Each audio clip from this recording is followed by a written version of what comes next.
What's going down, ladies and gentlemen? Your boy Fearless here, and my guy Brian. He's on the ones and twos. Give me a second. He's just trying to hold on. Mute myself and all that good stuff. Sorry it took us so long to get on, man. We're running about a few minutes behind. Sorry about that. So with this, we use StreamYard to as our platform to stream everything, and the way that StreamYard is doing it right now is that you have to pick and choose whether you want landscape or what's the other one? Horizontal or whatever. So like on my computer screen, it has horizontal. No. Then it has like the landscape. Excuse me, vertical. Yep. Whatever. So it has both of them, and then I can hide one so I can see what you guys see. Which I mean, I guess is kind of cool too, or whatever. Person, that was horrible. Well, I can expand this out here. Hold on a second. Yeah, so let's see. Well, where'd I go?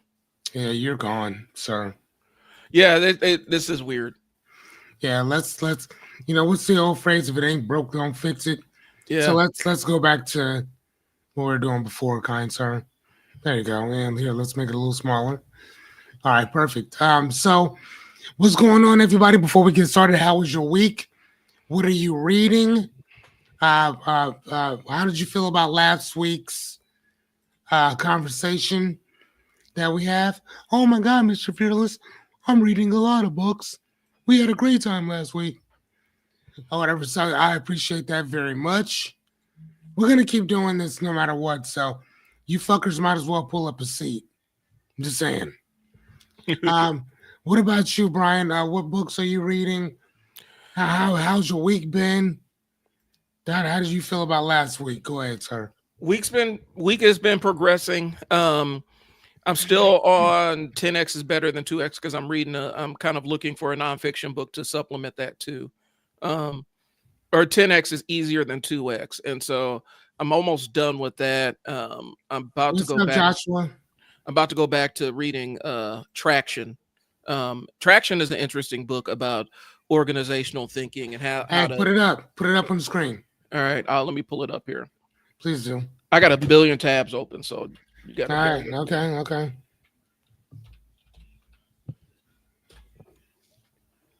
So I'll put up both of them here. And 10x is easier than 2x. All right, so Traction is kind of a book about how to look at your business, how to structure it so that you can advance the way that you want to advance. And really it's just about taking a hard look at how you do business in terms of getting your staff to do the things that you need them to do and making decisions on that level. So I'll put that up on the screen first. Okay.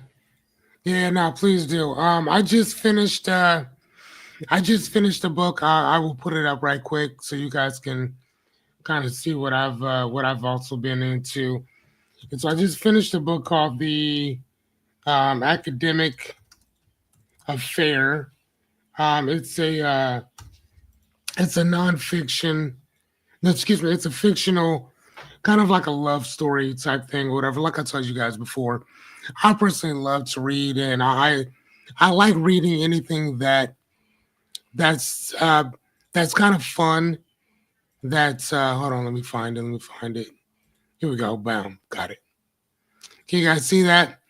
That's what I'm reading. That's why I just finished reading just now, An Academic Affair. I thought it was pretty good. I don't think I gave it a 4.3, which is it's a 4.0 on Goodreads. I think I gave it a 3.8. I gave it a 3.8, I think. But it was cool though. Joshua, what are you reading, kind sir? What are you reading? The book that I'm reading right now, let me show you. Hold on one second. Is Thomas Perry Pro. This is what I'm reading next. This book is called Pro Bono. Um, I don't know why. I'm just kind of called to read it. So this is what I'm reading next.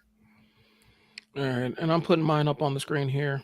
Yeah. So I'll finish this. I'll start this in a day or two and knock it out fairly quickly. I know me. So I got mine here.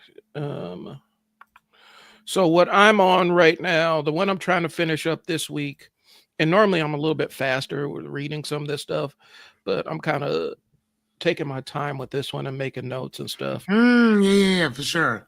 So this is called 10X is Easier Than 2X by Dan Sullivan and Benjamin Hardy. This is the concept of the idea that it's easier to 10X your vision than it is to 2X your vision, because a 10X requires you to make a fundamental change to yourself, and it gives you bigger, more audacious, and more reachable goals, where a 2X it kind of limits your thinking and traps you into a more narrow way of thinking, and it requires change, but there's not as much incentive to change because the output you're getting isn't much bigger than what you're currently getting, if that makes sense. And okay.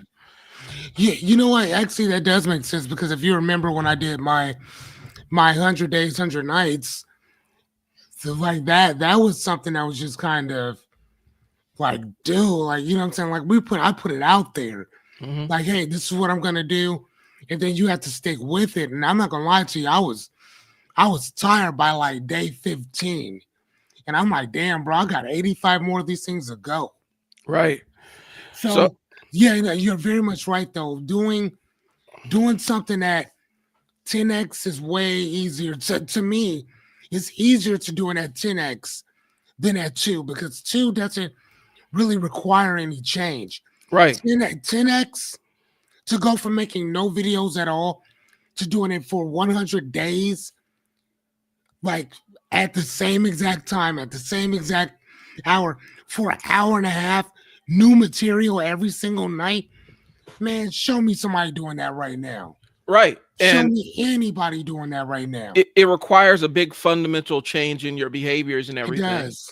And it actually, once you scale up, like the example they were talking about is how Michelangelo was basically 10xing every piece. Like every time he would work on a piece, it was 10x. It was more effort, more audacious. And every time he leveled up, he ended up being able to even perform at a higher level because he was taking bigger swings. And so that's what this book is about. And then I'm gonna stop. And then I got one more. Hold on one second. Let's call out. Hey, I see some of y'all coming in here right now. What books are you guys reading right now? Yeah, let us know. Let us know, because here's the thing. I'm always looking for a new book. We had a gender fluid Liberty Twitcher told me about this book right here. It's called Breakneck: China's Quest to Engineer the Future, which is right here. I bought that based on their recommendation. And I'm looking at Joshua. The Big Manifesto. I think Big Manifesto. I like Michael Porter. I have his other book, Book Solid or Book Me. It's a book that he came out with. Really good book. He's the guy who said that you should have several different elevator pitches. One that's like a 5-minute, one that's like a 1 second, not 1 second, but like 1 minute. One, you got 15 seconds to get my attention. So that's the guy who wrote that. Start at the end. I want to look at that one by what's this, Bingham? I like that. I might get that. So this one is another one. This one actually comes recommended by Dan Sullivan, who wrote the other book. But Traction, and it's about getting a grip on your business, and it really forces you to think about systems and how you manage your staff and a lot of higher level stuff that allows you to grow your business. And there's a whole upsell system that they sell with this. So this leads into a consulting thing. Typically, I'm leery about these kind of books that lead into consulting pitches, but the information in this book is rock solid. and it's actionable in and of itself. And for me, when I'm looking at the quality of a business or marketing book, for me, it's got to be actionable. Actionable means everything. If it's not actionable, if I cannot utilize this information to take a step forward, then theory is great. Theory is wonderful and everything, but as a business owner, I need application. Okay. And a lot of times we find, especially in the business space, you're getting a lot of theory crafting and people talking about their theories, but they don't necessarily apply those theories to anything measurable. And it doesn't really benefit the reader. It's kind of a waste of time. You're just getting somebody's theory. Sometimes if the theory is tight enough, or if there's enough, you can take action on it if they're clear enough. But oftentimes I like books that are actionable. Like I want a book that says, do this for this outcome. Right. You kind of talking about like, what's that one dude who wrote that book, Make $1 Million Weekend? Yeah. Like I have that one in my room, and everything that he talked about was just real simple, actionable steps. Like, can you get $1 from people? Just say, hey, can you cash at me $1? Type stuff or whatever. You know what I mean? And to me, that sounds so juvenile and so like what? But there's method in that, right? And just asking for something so simple that it's like, okay. And I think that once you get used to doing that, like I was talking to a friend of mine that she's organized. So there's a person that I know who loves to organize. I mean, doesn't organize, loves to organize. And what is that? Like she likes to do the organization, cleaning, putting things where it needs to go, whatever. And I tell her all the time, there's a whole entire people out here that will pay you big money to do that. Well, she's just starting off, so she's like, I don't really know what to charge. I'm like, okay, well, just charge something, but charge something that's reasonable, that's reasonable to you, right? Based on the work that you're doing, or relative to the work that you're doing. Even if you're lowballing, so what? You just need to get into the habit of asking for what you want, right? Like, and that's it. Because you can always take things away. So if you give a price that's too high and they push back and say, hey, this is too much, you can always say, well, what if I just do this? There you go. There you go. And I wrote up a whole entire thing of like if easy, medium, and hard.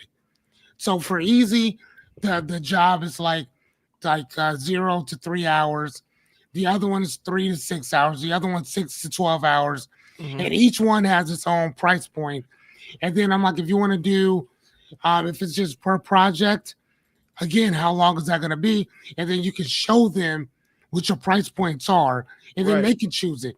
Same thing at the if you go to the car washes, some of them they hand you or show you on a laminated piece of paper, which one do you want, 1, 2, or 3? Right. And then you're like, oh, I'll take the third one, which is the most expensive. They'll do all the little bells and whistles for you. Cool. That's all you need to do sometimes. So you don't have to talk. Just show them my prices are there. And then we can always talk about what you need, what you don't. But my prices are pretty standard. Well, and if you're doing the rule of 3, typically a person's always going to pick the middle option. There's going to be most people are going to pick the middle option. There's going to be people that absolutely pick the high option, and there's going to be people that pick the lower option. But most of your average people are going to fall right in the middle and pick that middle option. And that's all it is, man. Yep. And if it's anything more, and I think like the other one was, and then I mean because you always want 2 or 3, and that's it. You don't want anything more than that. Now you could say I have a diamond package that I do not talk about, that's not on here. That's for people that want to bring me on as a permanent fixture, that this is what I do. Now that one costs a whole lot more than these other ones or whatever, but at that point I am your personal organizer, and that's what I do once a week. Come in, make sure everything's good, What do you need? What are you missing? This, that, and the other. Matter of fact, I'm a center of that. Thank you. Sorry about that. And the thing is, y'all, I mean, today's episode is about misinformation. I've done live streams about misinformation in the marketing space and how there's a lot of misinformation that actually hits business owners, specifically. And I'll give you an example. Like, you log on to TikTok. I am growing a TikTok channel for talking about comic books and whatnot. And you go on there and I open up my TikTok feed and it's all these people talking about, well, and if you want the algorithm to do this, or you want to grow your channel, you need to do this specific thing. And typically this specific thing involves you leaving a comment on their post and leaving a like on their post. And that's magically supposed to help your engagement. Well, really what it does is helps their engagement. They're baiting you in so that you can engage on their post. Nobody knows how the algorithm works. Even the engineers at TikTok who designed the algorithm, they know their component of the algorithm. They don't know that entire thing. That's proprietary information. Not one person knows how that entire TikTok algorithm works. And when people get on there and tell you that they know how it works, they really don't. And I'm speaking as somebody, I've actually sat down from cover to cover and read the SEO books. Like last one, when SEO 2016 dropped, I had it and I was reading it the day it dropped. Search engine optimization. I know how this stuff works. And a lot of times people have their best guess to what works, but they'll say it like it's knowledge. They'll say it like it's rock solid. And meanwhile, you encounter experts that are like, yeah, I'm not quite sure about that. Here's the thing. And we talk about Dunning-Kruger effect. I think we've discussed it here. Bring it up again, though. With the Dunning-Kruger effect, excuse me, basically, Dunning-Kruger basically says that the less somebody knows, the more they tend to overestimate their knowledge on something. And so that's why you don't find like climate experts arguing on Facebook about global warming. You don't find. You okay, my guy? Yeah, choked on God something. damn. Yeah, take a break. Take a break, kind sir. God damn. Take a break. But anyway, what Dunning-Kruger basically says is the least informed are typically the most confident in their knowledge, right? And so you don't find experts necessarily arguing, because here's the thing. The more you know, the more you realize that you don't know about something. And so a lot of times if somebody has expertise in the area, they undersell their actual working knowledge of it because they know all the stuff that they don't know about that thing. And so when we look at this stuff and we look how people operate on social media, interact on social media, the most confident TikTokers are the ones that know the absolute least about how algorithms work. They are very confident in telling other people, this is how you blow up on TikTok. And a lot of times it's, they had like a video that blew up or something along those lines. And they think that that is enough to give them expertise. Well, they're not really sure of the mechanism that caused that video to blow up one way or the other. They just knew that they had a very successful video pop off. And so that's really what it is. People that don't have the knowledge overestimate their intelligence. People that do have the expertise underestimate their value, their expertise. You know, and the way they put it is from the journey from ranked beginner to kind of to novice to beginner, that gap between novice and beginner, that's like maybe a drive from Houston to Dallas, right?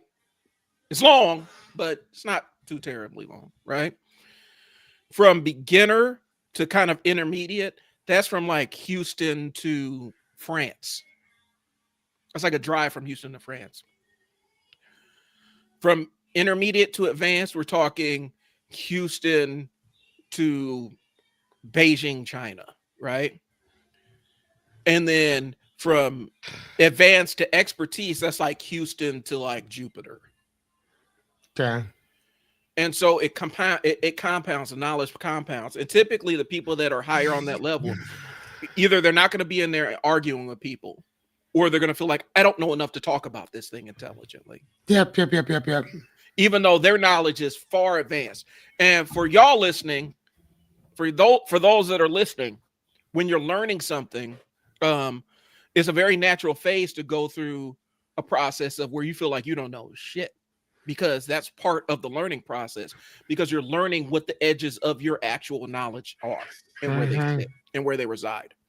And so is that where that's what I usually teach people, that's where you are doing one or two things. You're keeping your mouth shut and you're asking questions. Right. That's all you need to do. Keep your mouth shut and ask questions. That's all. That's it. Sit. Go ahead. And so that's kind of where it sits. And so on social media, typically social media is a giant confirmation bias machine. Mm-hmm. And so you can confirm any bad thinking that you already have. You can find a way to validate it online. And using ChatGPT as well. And using ChatGPT to do that as well. Yeah. Because the danger about ChatGPT, and Fearless and I actually did this on an episode a couple months ago. ChatGPT is prone to agree with you. It is programmed to almost agree with you in most cases. If you're going to try to use that as some kind of source, one, I wouldn't advise using that as your only source of information. You need to go verify everything ChatGPT tells you. You need to go look it up and make sure that it's if you're trying to establish a factual basis. But two, you have to literally prompt ChatGPT to stop agreeing with you. And we do that. Yeah. Like Brian and I do that we do that all the time. Because what'll happen is it wants you to continue to use it. It's just like social media. Like social media wants you to continue to use it. So more times than not, in your feed, you're going to either get things that you agree with or things that you vehemently disagree with. You're not going to find anything in the middle, because social media is trying to incentivize you to stay on platform, and staying on platform means engaging. And more times than not, people engage with things that they don't agree with. They argue. That's engagement. The longer you're on platform, the more ads I can show you. So I'm going to show you things that either you agree with and like and you're interested in, or things that you vehemently disagree with. Those are the two lanes. And so more times than not, if you're looking for it on social media, you're going to find it.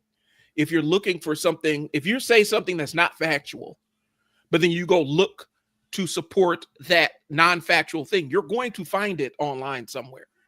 You're going to find a corner of social media that says the same thing that you're saying. And that's what we're talking about, the danger of misinformation.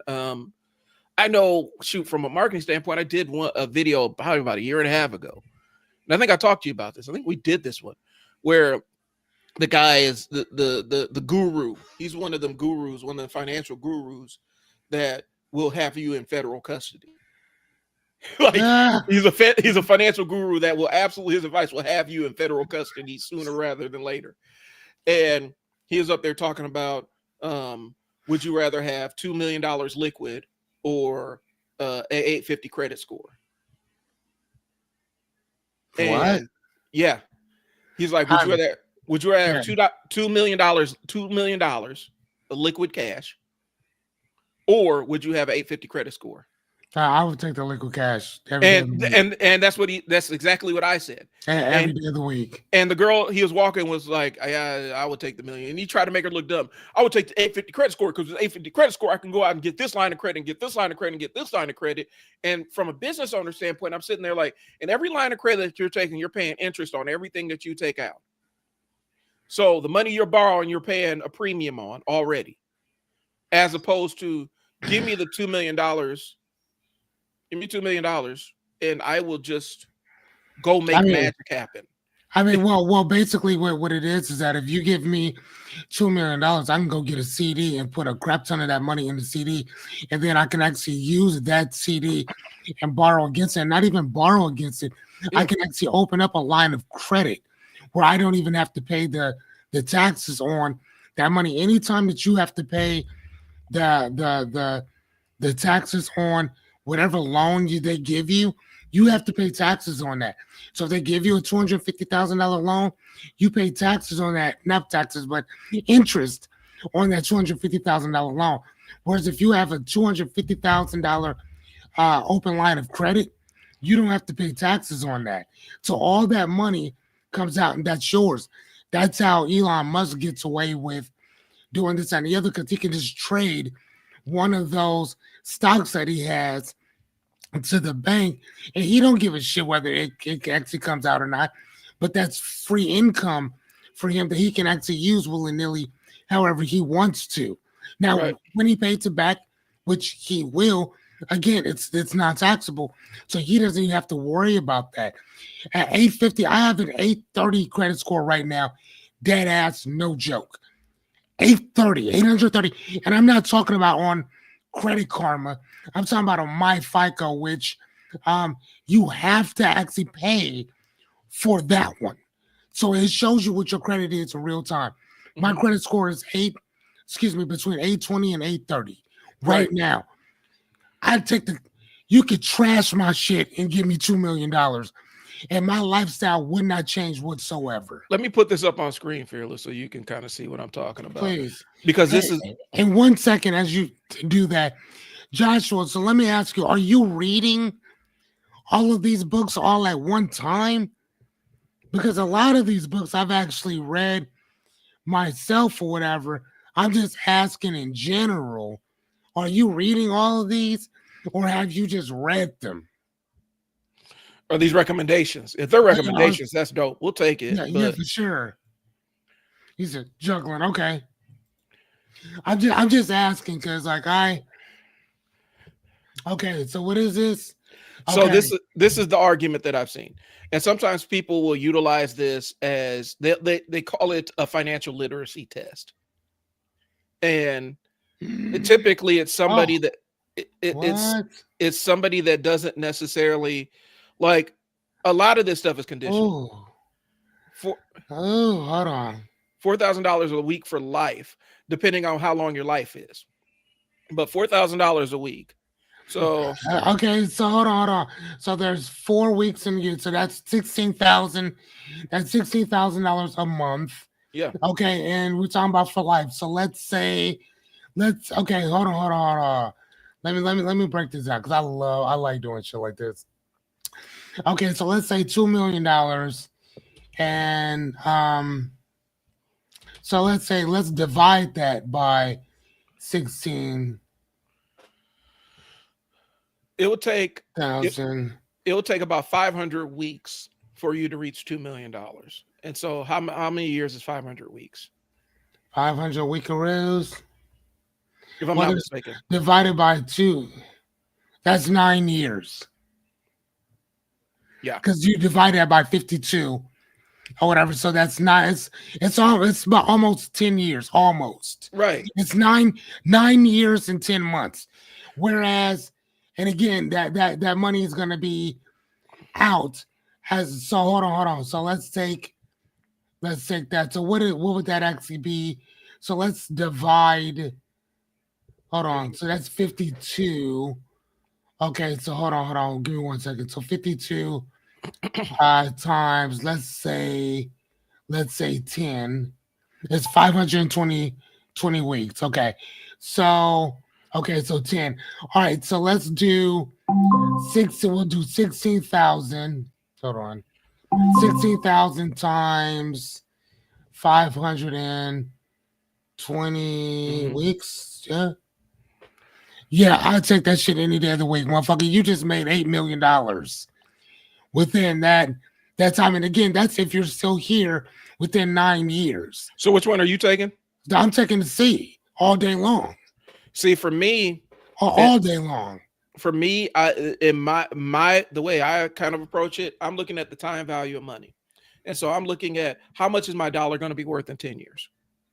Okay. And what can I do with $2 million today? What can I do with $2 million today in a moderately risky investment or a moderately, Mhm. how could I grow $2 million today? Like if I had $2 million in cash right now, what could I invest it in today? that I wouldn't be able to necessarily do, with the 4,000, because the 4,000, it requires some accumulation. Or I could take $2 million today and invest it in something, and double or triple my investment. How long does it take me to double my investment with $2 million? And then how long does it take me to double that investment? So how long does it take me to turn that 2 million to 4 million? How long does it take me to turn that 4 million to 8 million and 8 million to 16 million, right? I'm looking at, I would, where I'm at right now in my life with a nonprofit I'm growing, with a business I'm partnered into, and then this marketing thing that I'm trying to launch, I think the $2 million would serve me a little bit better. But if I was in another place in my life, where I didn't have, health things to worry about, and how long the lifespan actually is, like if I was in my 20s, I would absolutely be the $4,000 a week for life. Because I could do the LeBron thing and invest, invest half of that into my health, into my body every single month. You know what I'm saying? And have the best dietitians, the best trainers, the best doctors on board and everything to make sure that I'm enhancing my lifespan as much as possible with all those resources that $4,000 a week would provide me. Right now, where I'm at right now, I'd probably take $2 million in cash. The thing I would not take over either one, over B and C, I'm not taking the 850 credit score. No, not at all. No. I'm not doing that. No, because basically because B and C canceled the credit score thing out. Right. Because don't nobody give a shit. Listen, if you got cash, you're probably just going to pay for everything with the cash that you actually have. So you don't really need credit. Again, my credit right now is 820 right now. There's nothing that I could not buy at this present moment of time with my credit score. But because I don't have 2 million or whatever, I'm not going to go hit the thing and spend $200 and some thousand on this, that, and the other at this present moment of time. Now, here's another thing I wanted to kind of talk about too. If you were to take that $2 million and put that in, now you could probably put it in stocks, bonds, this, that, and the other, but let's just say that you were to put that in a CD, right? And let's say that CD at 5.5 points per year were to give you an extra $110,000. So divide that out by 12. It still comes out at $9,100. And again, that's just with that money staying exactly there. So it's not really, it's making money.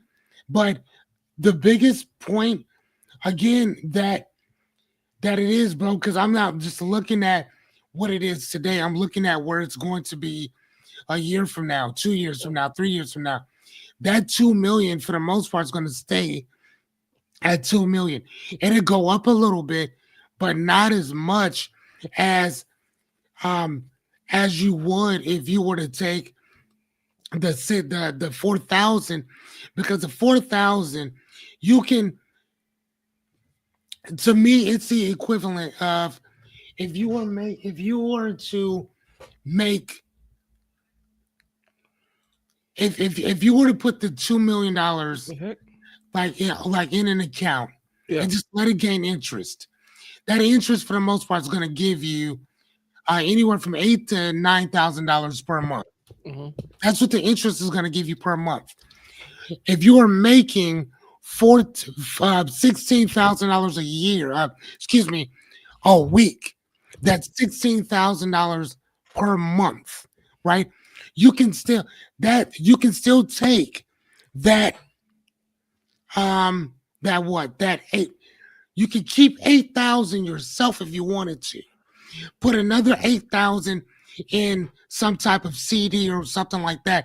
Within another year or so, you're gonna not only hit that 2 million, but you're gonna far exceed it consistently or whatever. So for me, like I said, and not only that, but I'm also thinking about slow and steady. It's what's gonna win that horse. That's what's gonna win that race. So 2 million up front, I mean, it sounds good, but I've also made $16,000 per month, and I know exactly what that can do every month. You see what I'm saying? Yeah. I mean, but again, that's just That's my thing. I mean, so I think it also is going to be based on, like you said before, bro. I think a lot of that is going to be based on your lifestyle. Yeah. I mean, for me, if you gave that to me, thank you, but I know exactly where I'm going to put the 2 million at. But for me, I'm more comfortable with the 4,000, per week. But here's another thing I would also state. Do I get to nepotize that money? Is that money coming to me and then it stops? Or can I leave the rest of it for my kid? Yeah, that's what I'm looking at. Because if I can leave the rest of it for him, then why not keep it at that? Because here's the thing. If one of your kids, you have 2 beautiful children, if one of them develop a cocaine habit, that $2 million is fucked. Unless I put stipulations on the inheritance. The thing is, I'm biased because I said my wife did she was in the financial services business for like almost 15, 20 years. She'd been a licensed broker and all this other stuff. She'd sit there, I'll put this $2 million. Like, she had an entire stack of annuities already planned out, like how she was going to stack this $3 million. Right. When I asked her this, she's going to have all these annuities stacked up and all these other things stacked up that pay out incrementally over time. Yeah, for sure. And so she had it calculated out where it's like, yeah, well, I can make this $2 million generate more than $4,000 a week. Mm-hmm. The way she had it stacked out. And so I'm not the expert in that. So I'm not going to speak to what her expertise is. Yeah, for sure. She knows, she would know, because she ran it all the way down. So she's like, and this is exactly, I would do this, I would do this, I would do this, and I would do this. And then that way, that $2 million will generate more than $4,000 a week. Or, however, like 16, she did somewhere it's like $17,000 a month. I'm not the expert in that space. That's her knowledge. So me personally, I'm looking at the $2 million cash.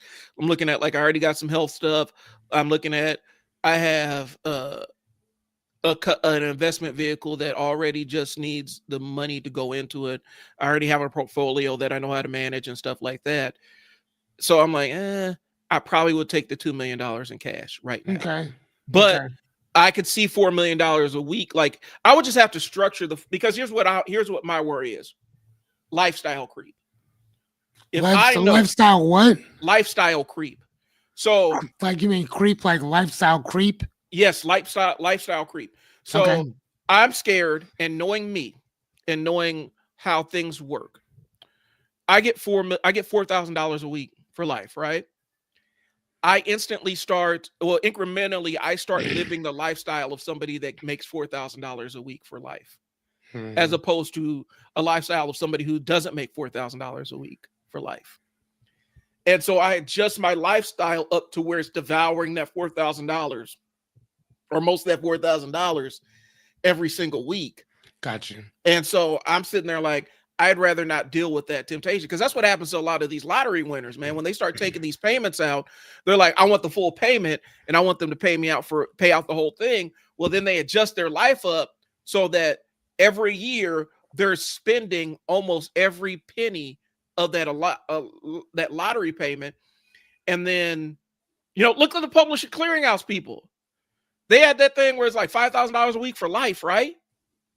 Imagine if you get $5,000 a week, you won that $5,000 a week for life thing, and then one day you find out publisher clearinghouse is going bankrupt, like it did.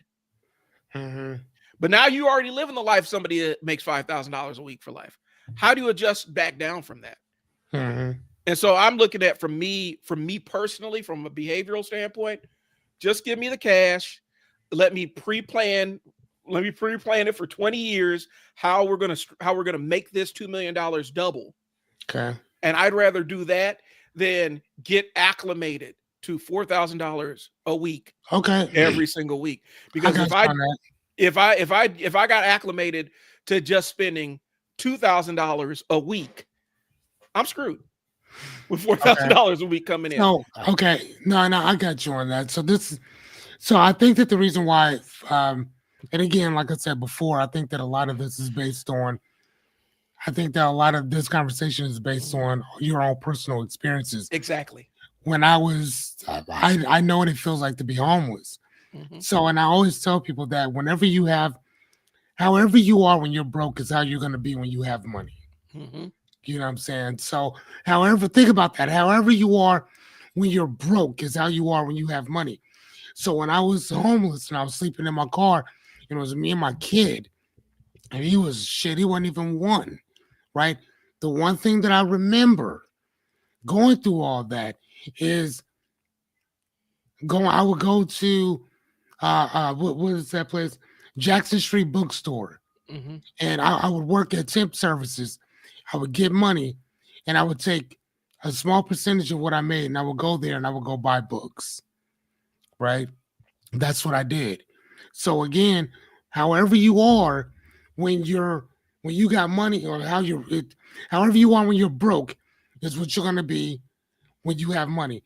So then when it got to the point where I was making 7,000, 10,000, 20,000, 15,000, $20,000 a month, you know what I was still doing?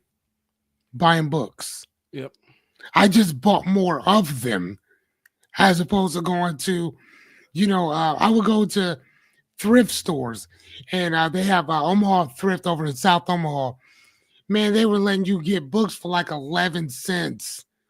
11 cents. Man, I would come home with boxes of books. And they were great stuff too.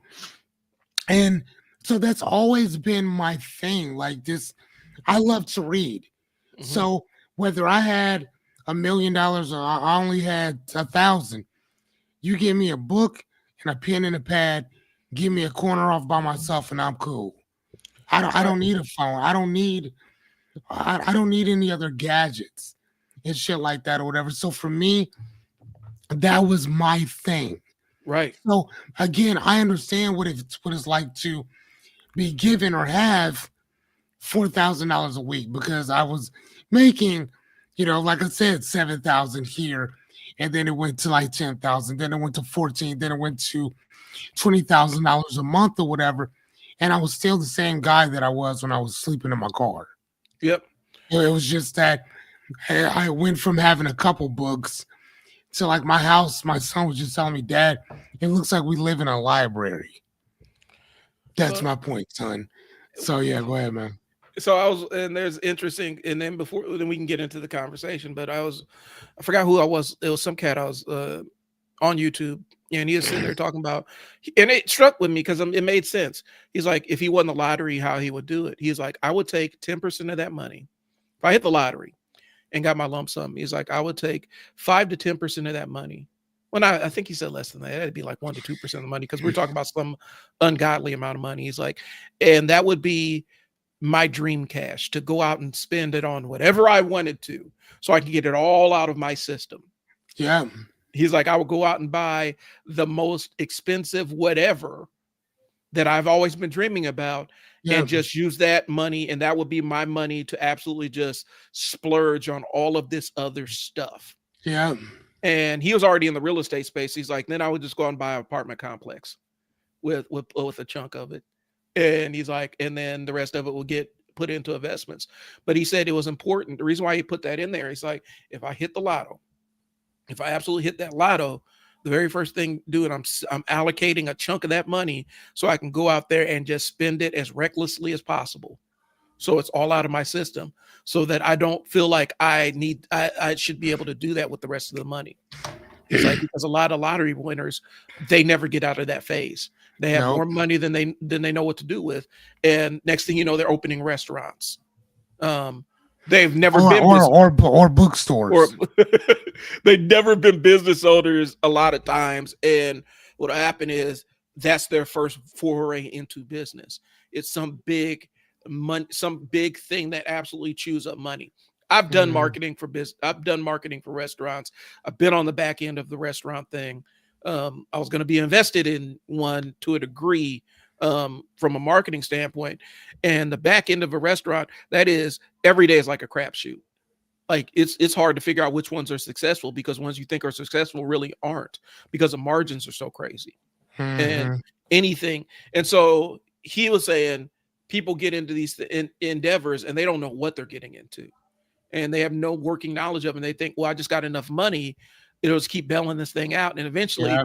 that business is chewing through all of that lottery money and you're getting nothing to show for it. Yeah. So, And yeah. then you're funding other people's dreams, goals, and aspirations too, because the reason why you're funding their dreams is because you technically didn't earn it. Yeah. You know what I'm saying? I mean, you see what I'm saying? So, another thing too that I did do that. What your friend was telling you about buying, just buying stuff aimlessly. I did that, and the biggest, I bought two purchases. Excuse me. There was two purchases that I bought that were for me, whatever.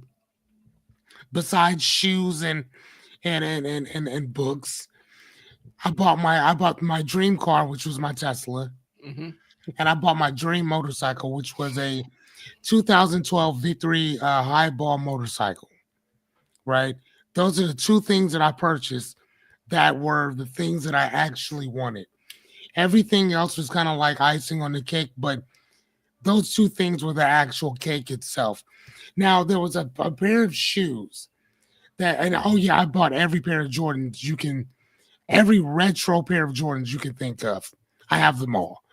And so here's the thing. As a matter of fact, I use this thing as a bookmark. Yeah, you know what I'm saying? Like I use this thing as a bookmark. I'm just saying, putting it out there. But so I have those. And so that's what I wanted. But there was one pair of shoes that I wanted since '94. And it was Charles Barkley's. Matter of fact, I'm going to show y'all these shoes. Give me a second. I want to show y'all these shoes because, hold on one second. Hold on. '94 Barkley's. Okay, here we go. I want to show these to y'all because I think if you've seen what I'm talking about, then you're like, oh, okay, we got you. Okay, hold on, here we go. Add to say, sure they are right here. You see them? Yeah, Oops, I see. Oops, give me a sec. Okay, here we go. Show them here. So these are the shoes that I actually wanted. Right? I've been wanting these shoes forever. Okay? Let me tell you what happened. I didn't get these shoes until 2024, last year. You want to know what happened to me? I grabbed these shoes. I grab them. I smell them. Like, oh my God, I finally got a pair. Right? Now we're talking about the black and purple with the white. These are just all black and triple OG black and purple, right?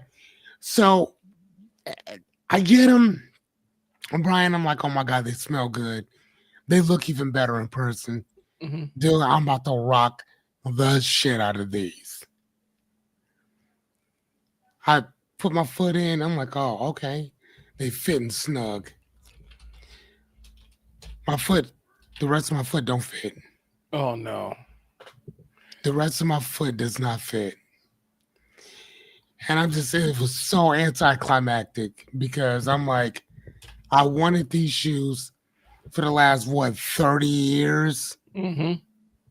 30 years? Actually, over 30 years, I've been wanting these shoes. Think about this, y'all. Over 30 years, I've been wanting these shoes. Over 30. And I couldn't even fit them. I couldn't fit them then.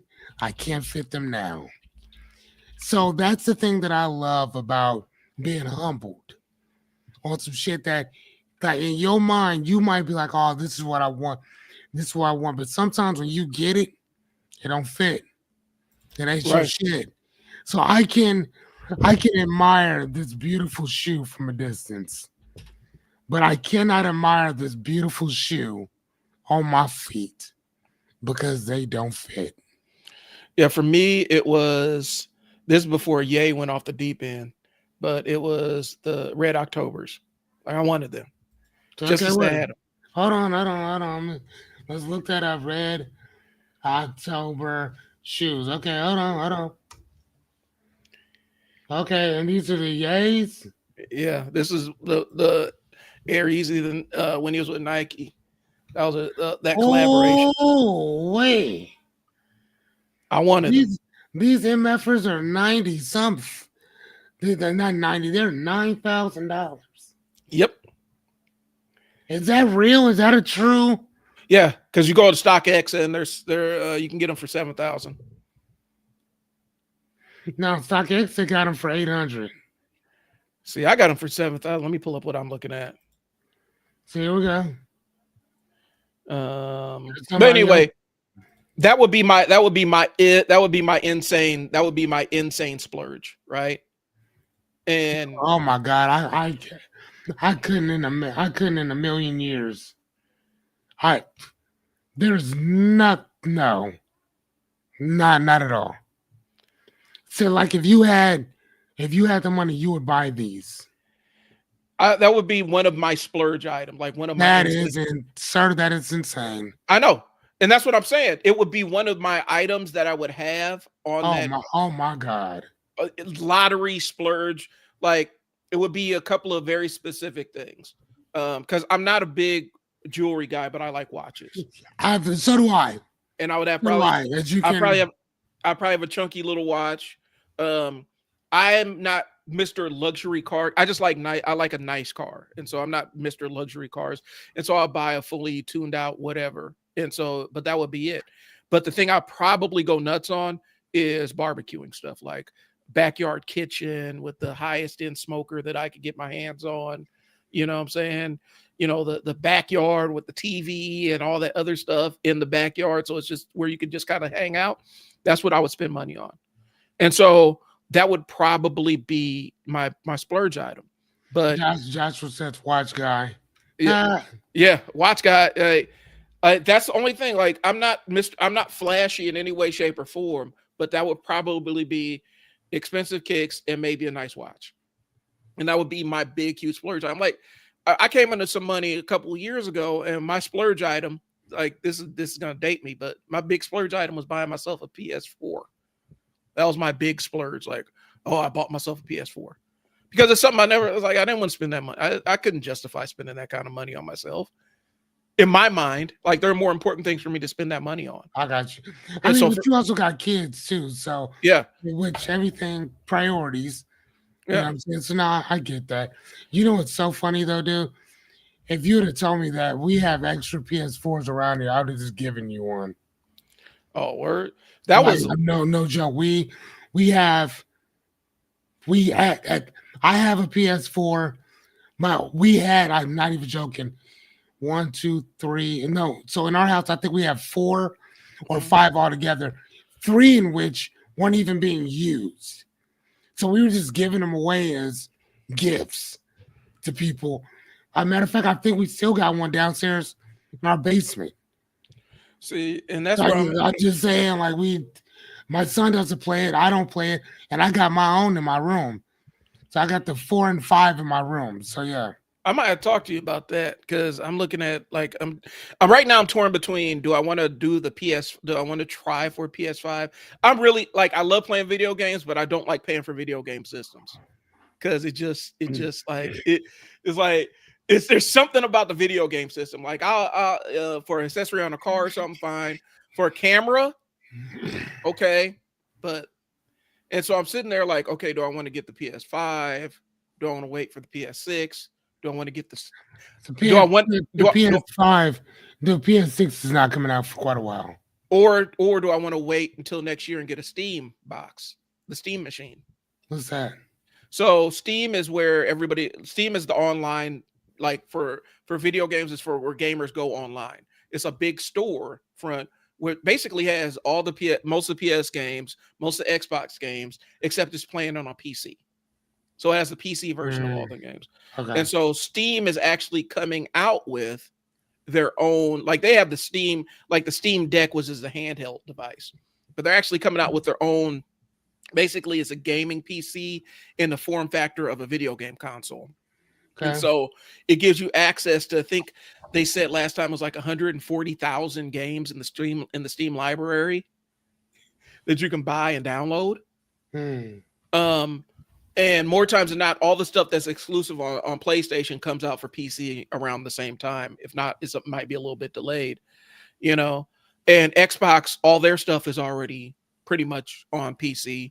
And then Nintendo, I mean, if you have a PC, you can emulate Nintendo games if you have the ROM, which you didn't hear that from me. Yeah. But basically, do I wait?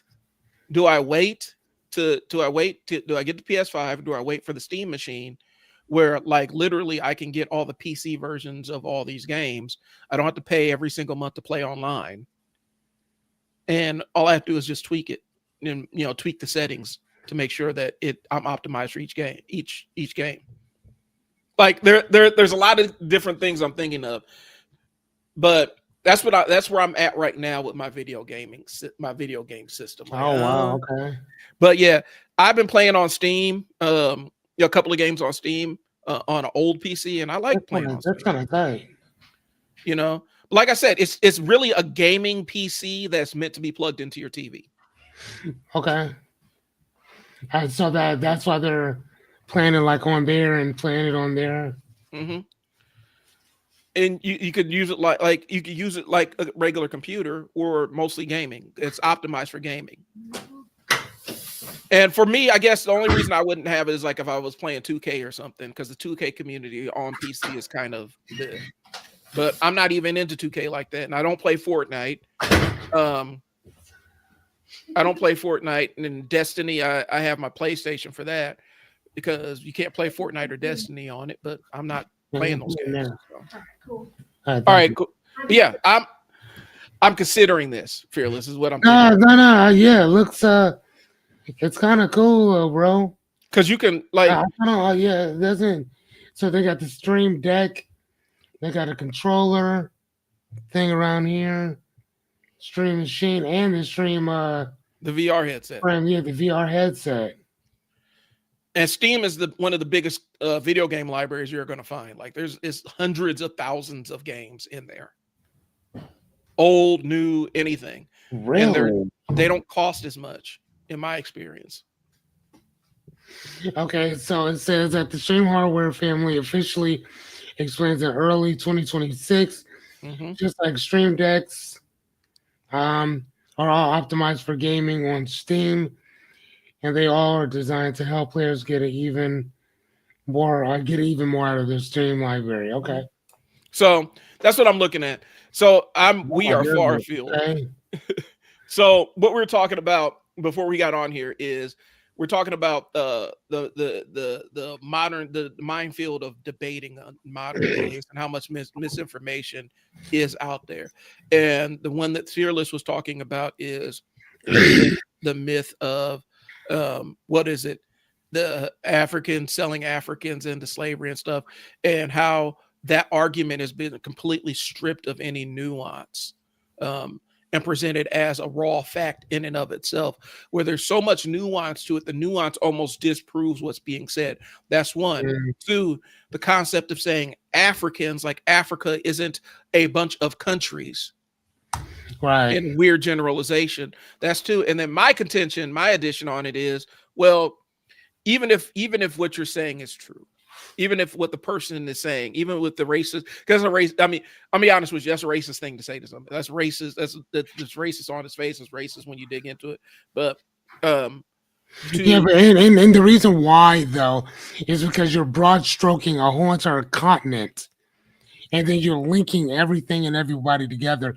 And when we say that, that's first off, I'm sorry for interrupting you. That's fine. But like it's almost like saying that you Americans, you speak English, your languages are English, Spanish, and French. And then you have Mexican drug lords who have cartels who are killing people indiscriminately in the streets. And then now an American in the US will be like, no, we don't. And then somebody else would say, yes, you do. You're all Americans. This is what you all do. Right. Now, what they might be talking about is Mexico, because Mexico has drug cartels, and then the people who speak French are in Canada. Right. Well, here's the problem with that. That's still North America. So technically they're still Americans. But do you see how that again, that nuance Right. of of putting or pitting everybody in one broad stroke? So when you sit and say that, well, Africans sold each other, like no, like first off, that's a continent.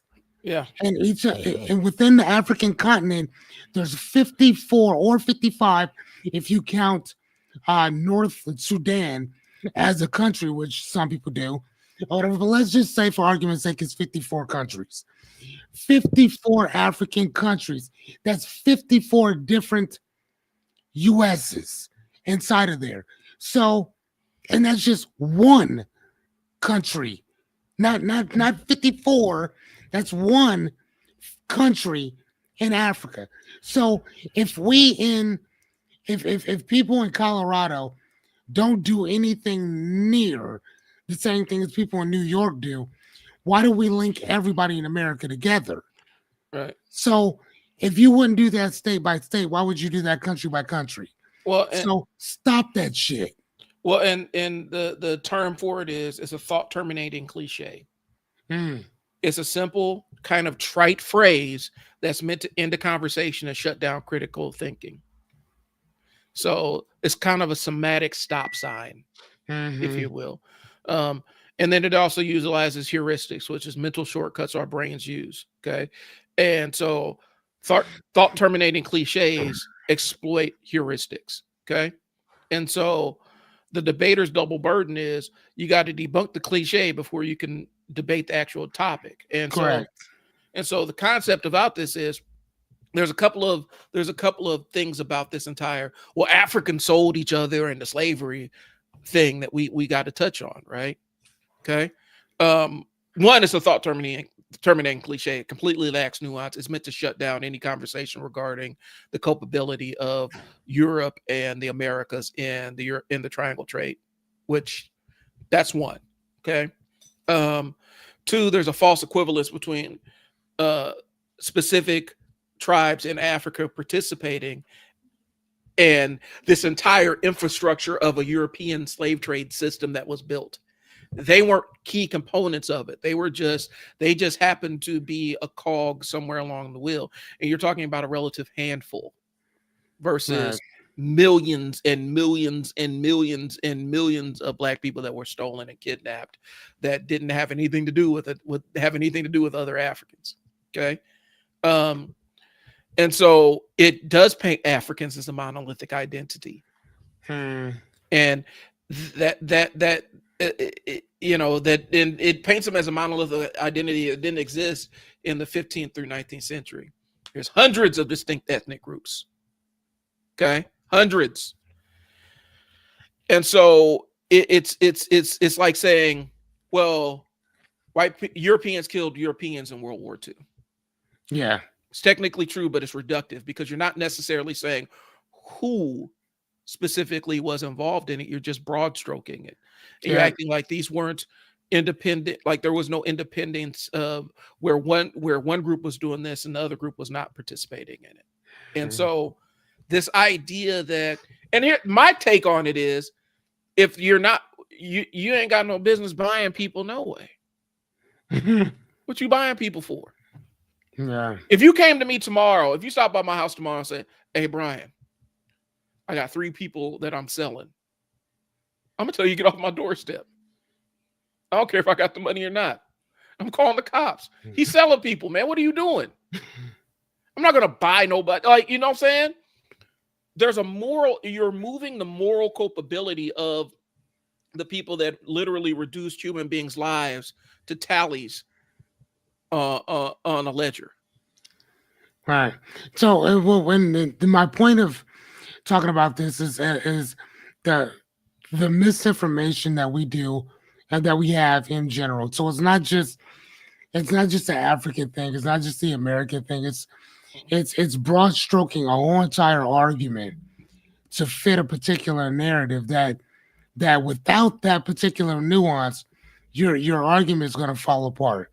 without stating that that if you were to say that all Americans are this, that, and the other, then what America are you talking about? Are you talking about North America? Are you talking about South America? You said, I mean, that's two different continents Right. that are called North and South America, right?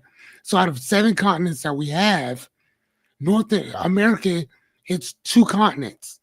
So again, whatever they're doing in Brazil, right? I mean, Right. that's where you see what I'm saying? So again, that just kind of bothers me of this misinformation that we just kind of spew out like it's real stuff. And Well, then and then people don't have the fortitude to go look it up. So stop saying this shit like it's real. If you're asking a question, that's great. Because mhm. then we can go find out together. But if you're stating it because you heard somebody else say it and you didn't even fact check it yourself, then you're gonna look real stupid when you're sitting there trying to pass this shit off as real information. Well, and there's a couple of things to add some to it. One, understand that the purpose of these thought terminating cliches are to stop an argument. They're to stop a conversation. They're not meant to facilitate a conversation. They're meant to stop it. And so when you deploy one of these, it's done inherently in bad faith. You are having a bad faith argument when you apply a thought terminating cliche. You're literally just trying to shut somebody up. Right. Because you know that there's no nuance in that argument. You know that there's no layers to your argument. You are just trying to shut their argument down because you don't want to really have it, because you really don't have an argument. You're just trying to shut it down. That's one. Two, if we go through and talk specifically the thought terminating cliche about Africans being active participants in the European slave trade, there are documented cases of Portugal committing violent raids on coastal communities. Britain, Captain James Hawkins attacked towns, captured people by the sword. Europeans built all the infrastructure, all the forts, all the castles, all the dungeons. Okay. European demand drove everything on that side of it. If there was no demand for human traffic, for human bodies, there was no demand for it, there wouldn't have been supply. Nope. And so we're removing culpability from it. But the reason why people even say this kind of shit is because they're trying to stop you from having a conversation that they don't want to have. I mean, right. And then if you think that it couldn't happen, think about the left and the right here in America. You don't think that people would sell your ass off to somebody else today if they could? Mm-hmm. Boy, they would sell you and your family today to the highest bidder, and that's if somebody even bid for you.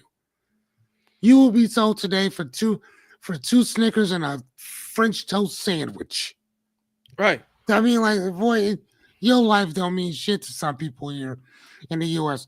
So, and again, that's just in certain parts. So you can't say that. That's almost like saying that all of America would, I guess that kind of is so, but that out of America, that in America, it is that majority of the people are all locked up. I mean, like out of the world's population, you guys have more people in jail or associated with the not the juvenile, but associated with the penal system than everybody else in the world. Right. Like, think of you know how crazy that is? That you are one of the smallest populations, and yet said majority of your people represent more people in prison than everybody else. That's sad. You want to hear something else that's wild though, Fearless? And I just read this yesterday.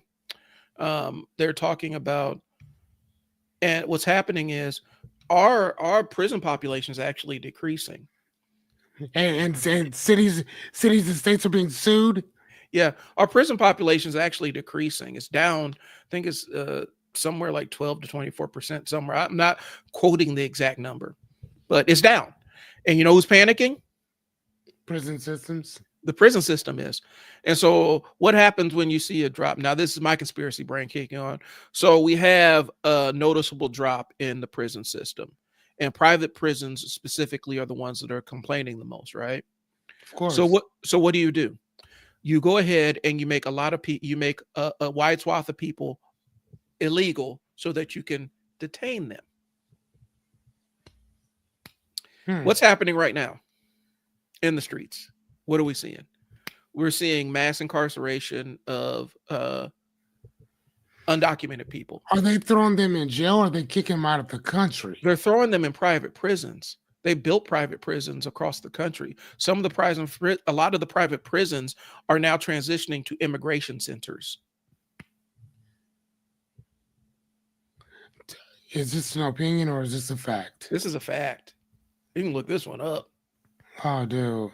So a lot of private prisons are either taking some of their facility or all of their facility and making them immigration facilities. That's one. And then two, we're also offshoring some of our stuff. And so some of our immigration centers are down in El Salvador or something. And those look more like concentration camps than anything else. And if you look up the definition of what a concentration camp is, you're going to know what I'm talking about. But so what are they calling these things again? Some prisons are creating what? Immigration centers, immigration holding centers, or whatever. They're meant to hold immigrants. So some of these private prisons are transitioning over, getting into the immigration game.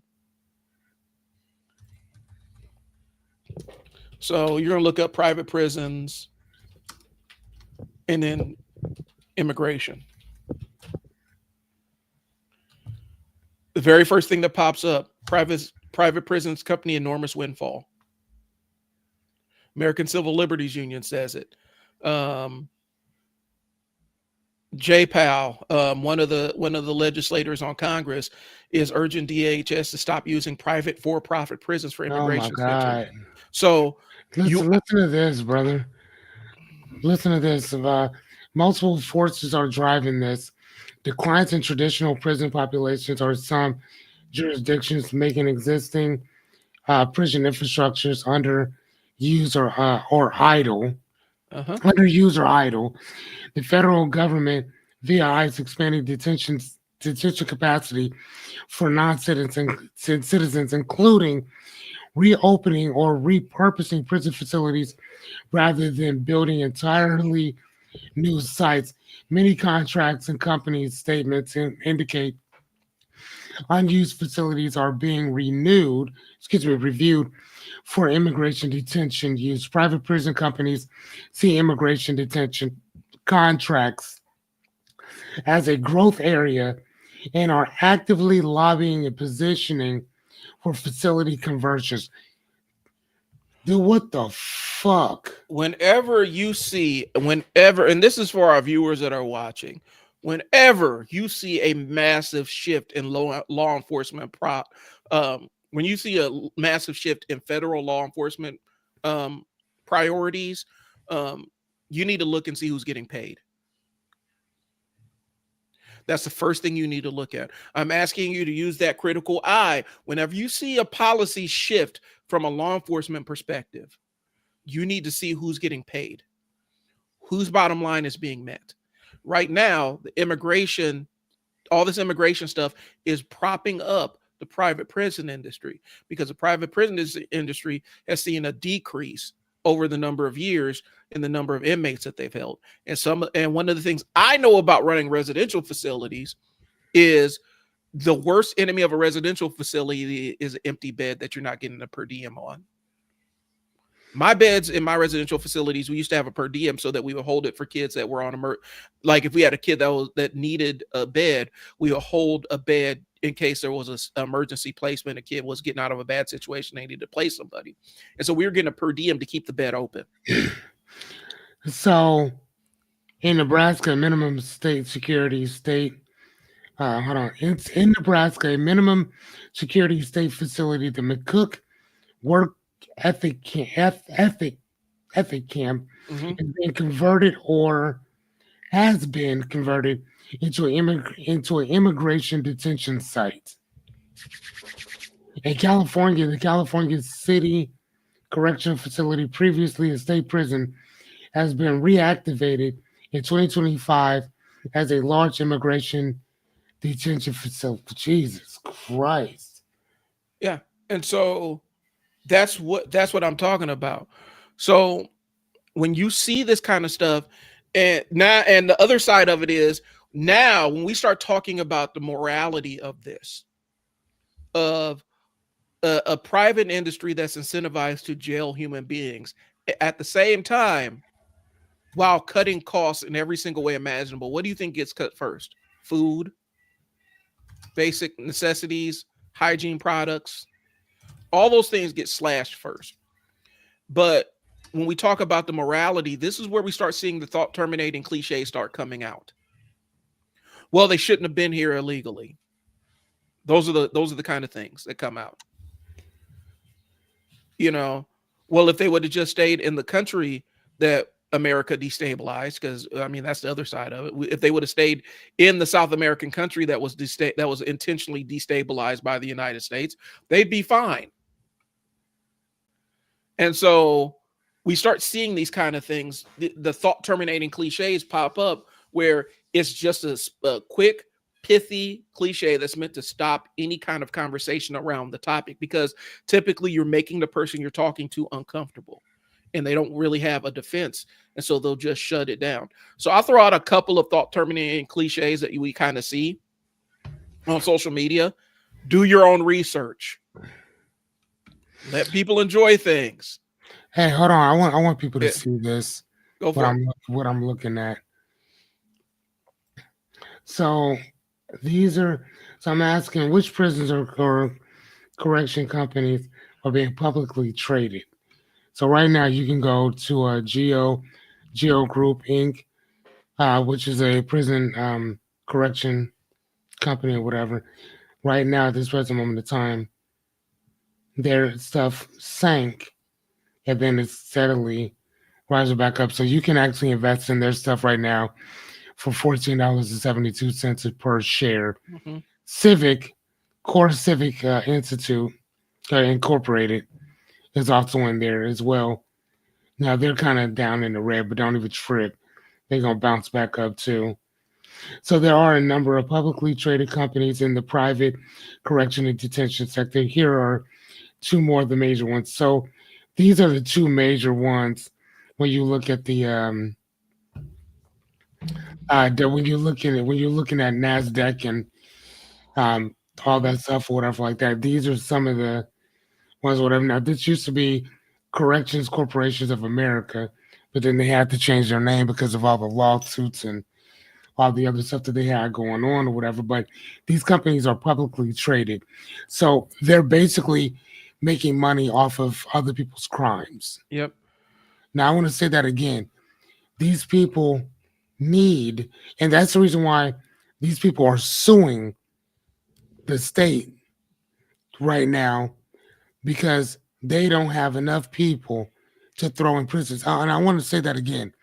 They don't have enough people to put in prison. And let me add another layer of nuance to what you just said. They're not profiting off people's crimes. They're profiting off people's detention, because you can be detained without having it proven that you've committed a crime. Oh, even more. You're on hold. Thank you. You're on hold for trial. And since we've removed due process for a lot of immigrants, there are people in jail right now. They can't verify whether they're American citizens or not, because there's no due process. Due process is the thing that allows them to determine their legal status in this country. They're being held, and the private prison industry, the private prison that is holding them, has no incentive to let them go because they're getting paid to hold this person. If you want to know how dangerous that is, let's look at was it Kalief Browder? I think that's what. Oh my God, the young man out of in New York, over in Rikers. I mean, that was so sad, man. He got detained for stealing a backpack that he did not steal. They put this child in Rikers Island, and he was in admin segregation which is solitary confinement, essentially, for a young person. The reason I'm passionate about this because I had a kid on my caseload that this exact thing happened to. They put this kid in solitary confinement in Rikers Island, a child, 16 years old. Mm-hmm. They held him there for over a year. No trial, no nothing. No, nothing. And they kept trying to tell him to plead guilty. Yeah. And when he finally got out, when he was finally exonerated, he got out and the mental damage was so much that he ended his own life. Yeah. And it was actually in the middle of a lawsuit as well. Yes. It means that he died. Nobody collected anything. It's like, well, I don't know what to tell you. But nobody was held accountable for that young man's death. No. Nobody. This child was in Rikers Island. There are adults that you wouldn't put in Rikers Island, but you'll put a baby in there. And so I had a young man on my caseload that happened to him. He is at Kearney. He ran away from Kearney. Some kid told him if you don't allow them, because when you run away from Kearney, I'm very local, guys. So if you're watching, I'm sorry, this is some Nebraska shit. If you run away from the youth center in Kearney at the time, they would hit you with the felony escape charge so that they could hold you in the Buffalo County jail where adults were. And typically the kids would get held over there for about a day or two before they would agree to go back to Kearney and stay, and then they would drop the charges. Well, my kid, somebody told him, well, if you never drop the charges, they got to let you go. No, they don't. And so this kid ran away from this youth treatment facility. And here's the thing. The only reason he was in youth treatment, the only reason he was in my services is because he literally got abandoned by his parents. And they couldn't find anywhere to put this 10-year-old, so they had to charge him with something. When he came into service, he's like 10 or 11 years old. He had been in the system since he was 8, but they couldn't hold him anywhere because they had no parents on record, and they couldn't hold him indefinitely, so they had to charge him. So they just kept charging him and putting him in different placements. This kid ended up at Kearney. He ran away from there. They put him in Buffalo County Jail, and because he refused to stay at Kearney, they held a 14-year-old child in solitary confinement for an entire summer. And there wasn't a damn thing I could do about it, except go up there, drive almost 5 hours a couple times a month to go hang out with him. No, that's crazy. And so when we're talking about this kind of stuff, there's a real human cost. And a lot of times when we're talking about putting people in jail, a lot of times people that are in jail, there's been no trial. They've been accused of something. There's no proven guilt or anything.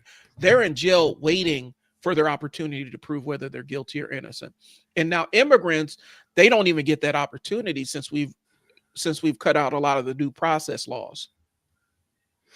Yeah, I'm sitting there looking at, I don't know if you can see all it's the stuff cold. I'm looking at. It's a cold game, bro. But I was asking, like, how much does it cost to hold a person? And then the answer is that it depends on who's holding them. State, federal, county, or ICE, detention at what level of security that they're in. So the cost can vary. Now, check this out. State averages $80 to $150 per person, and that's anywhere from $2,400 to $4,500 per month. And the states vary from California, Nebraska, and New York, obviously. Federal prisons are $120 to $150 per day. And again, that ranges from $36 to $4,500 per month. And then higher for medical stuff, special needs. County jails, $160 to that. So it's really not that much, but it still is. Immigration detention. Check this. This is the one that people usually mean in context of private prison companies. ICE average detention costs $140 to $110 per day, which is $4,200 to $6,300 per month. Now, and again, it depends on the facility, because like I said, it can go a little bit higher, right? So some of them charge $250 to $350 per day, and then medical, bed, special management, stuff like that can be $500 per day plus more. Okay. Now, private prisons will go from, again, per diem, $75 to $200 per day. but immigration contracts often pay more. Think about this. People are contracting for your life, Yep. okay, for your body. So let's look at the numbers.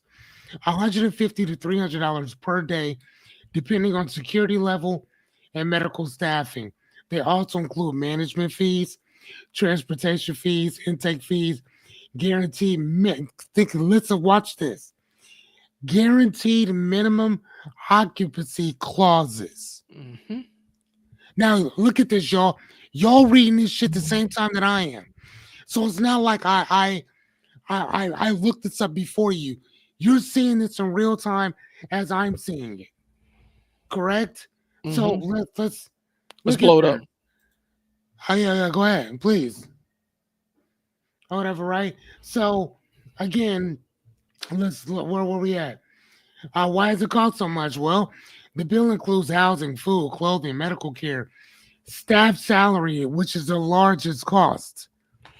So Right. they're cheating everybody else, but they're gonna make sure that these people get paid well to enslave another person. Well, and Go ahead.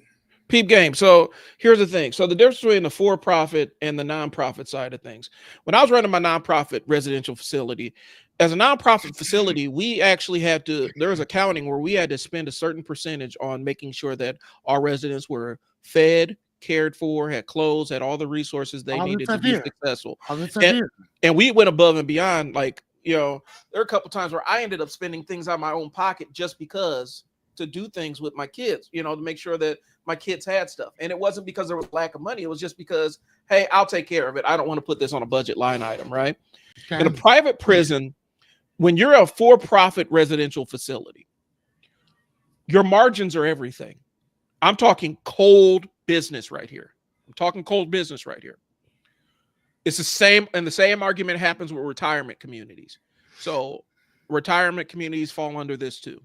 When you're talking a for-profit model, you're going to try to expand those margins wherever you can. The first thing that gets cut is food. Next thing that gets cut is hygiene products, clothing, regular upkeep on the facility. All these things get slashed so that the shareholders can get the maximum amount of value, maximum amount of money for their investment. Right. And so when we're talking about this at a large scale, talking about this at a very large scale, a private prison that is currently an immigration center in a country that is in an administration that, and this is not an opinion, is rabidly anti-immigrant, like very, very anti-immigrant, where they don't even care the conditions that immigrants have to exist in. Okay. What do you think the inside of those prisons looks like? Where there's no oversight, where there's no federal oversight. They don't even care about abuses. They don't care about who they're hiring, because the private prison, they can pretty much hire anybody. They can use their own criteria. Is there going to be a state basis for it? They have to comply with the state laws, but they can hire anybody and they don't have to report anything. We just had a major thing at one of our youth centers. I just talked about it. That was completely covered up. This is a state-run facility. What do you think happens in the private ones? Right. Where these private ones know if this gets reported, this can affect our contract. So we'll just sweep it under the rug, or we'll just disappear this person.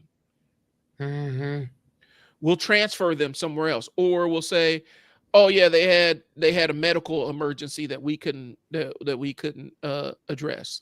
And so they passed on. We have to be very careful about this side of where we're going with this. Because again, I said at the top of it, before we started this conversation, if you look at the numbers, prison population is down over the last couple of years. Where do you think they're making up the shortfall? I mean, dude, like when you look at the numbers here, bro, perspective scales or whatever, 1,000 detainees at $200 a day. And again, this is just 1,000. Look at the number here. That's $200,000 per day. That's $6 million per month, and that's $73 million per year.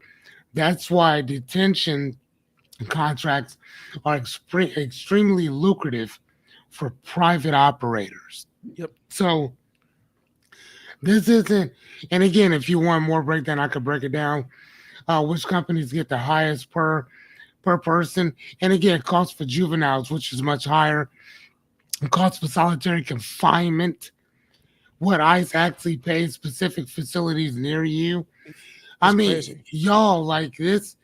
If this is what we're doing to people. Like, but and again, this is also what happens when you don't consider people. Well, and so then we're jumping back into the thought terminating cliches now, because this is how we've just said all this stuff about how insidious all this is, right? What are the typical responses for the people that don't really want to have an uncomfortable conversation? Oh, well, they shouldn't be here. They were here illegally. Yeah. They were probably criminals. That they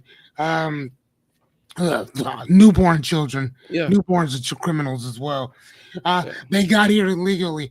They ran across the border. They were hiding here. They're criminals where they're from. Most Americans, most people sitting in this country would not qualify to be a naturalized American citizen. They would if they had to go through the immigration system. Most Americans would not make it because it costs too much money. They may or may not be from one of the countries that's prioritized. They may not be able to wait. So the thing is, they should have come here the right way. The right way means that most of the people that do go through the immigration system do not make it here.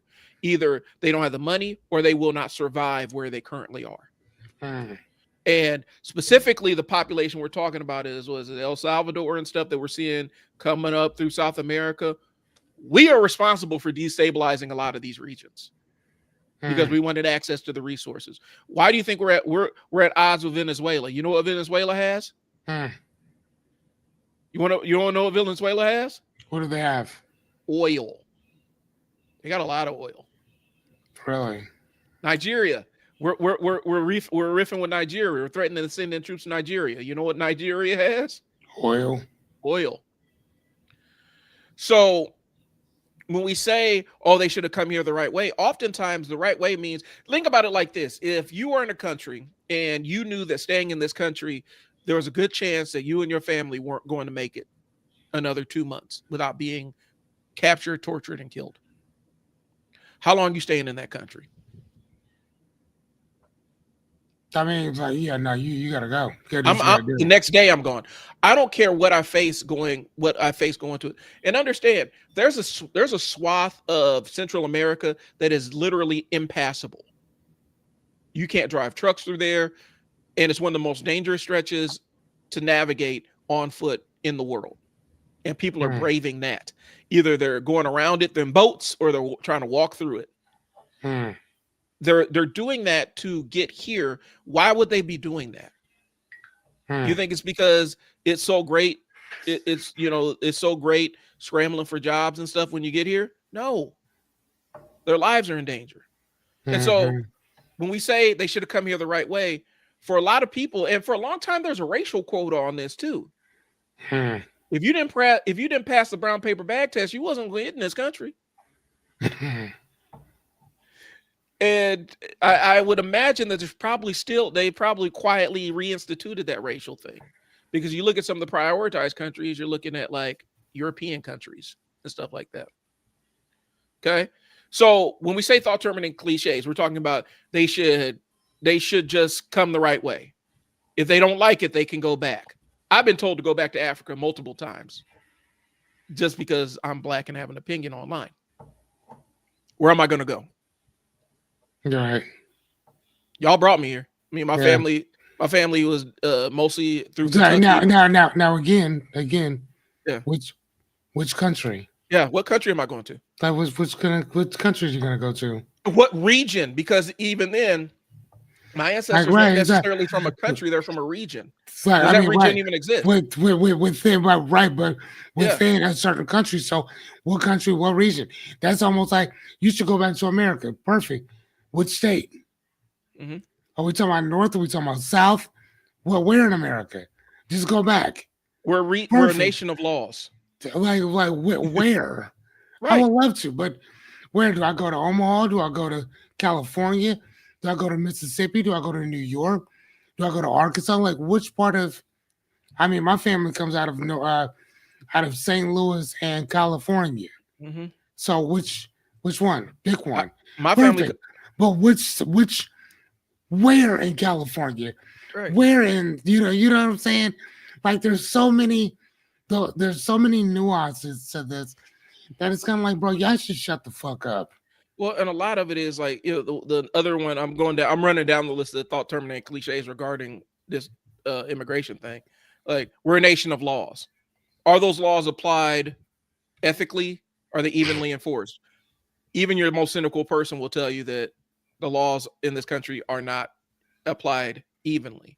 No, not at all. My family did it legally, so can they. All right. So what were the immigration laws back in 1900? Right. Yeah, they didn't have any. Right. And were how many people from, let's just pick, let's say how many people from Sudan were allowed in the country in 1900, allowed Right. to legally immigrate. I And mean, yeah. considering that Texas and California was Mexico, we just decided that they're the United States. Mhm. Those people actually, they are on their ancestral land. They might just be returning back home. Yeah. We need to take care of our own first. Stops the conversation defining who our own is. Because for me, my version of our own looks different than your version of our own, and your version of our own, and your version of our own. And we're assuming that there is a limited amount of money and resources when we know there's really not in this country. It's just who has money and access to it. Okay. Mhm. They're taking the jobs Americans don't want. Yeah, whatever. They're taking our jobs. Okay. A lot of these are just meant to stop a conversation. That's what the concept is. A thought terminating cliche. It's meant to stop your thought right here. It's a cliche that stops you from talking and engaging. And so let's jump down to See, now, hold on though. But here's the thing. Maybe that's what it is on from their side of things. But then what happens if you know that that's not necessarily the case? So you say, well, what do you mean by that? And then it was like, like we have here, we have to protect our borders. Okay, perfect. So this ends the discussion by invoking security rather than explaining the policies and outcomes of humanitarian realities, right? So we can talk about these things, we can discuss them. Perfect. Okay, I love that idea. Mhm. But if I say that and I'm just trying to get this conversation to stop, technically I shouldn't say that, or I'm betting that I can say that my fact, and you're not going to have a rebuttal for what comes out of my mouth. You're hoping. So then we're both sitting there and talking about something that, for the most part, neither one of us really knows. Because, like I told you before, when that was brought up to me, I'm a black dude, but I never really think about, like, I didn't really think about the nuances of in the small little statues of detail in that argument. That's like, well, hold on, what do you mean by that? Right? I thought about it later. Like, I'm like, oh, dude, like if that's ever brought up to me again, I'm gonna destroy the next person that said something like that. Mhm. Because again, like I told you before, this isn't one of those conversations that you just stop at, well, Africans did this, because yeah, it is true. But again, though, which country are you talking about? It's not, you're broad stroking the whole continent, and you're looping it into one whole country, which it is not Right. whatsoever. It's 54 different Americas Right. in that one continent With its own history. with its own history. And here's the thing, America, I mean, we have 50 states. Every one of our states has its own history, has its own story. And everybody has infighting within every single one of those 50 states. So if we don't get along with each other, and the people in Nebraska don't get along with the people in Iowa, the people in Nebraska don't get along with the people in Nebraska, you trying to tell me that everybody in Africa are going to get along with each other? Most of them have never heard of each other. They may understand that there's 54 different countries, but that's it. When I talk to some dudes from Africa, they're like, number one, I've never seen a lion before.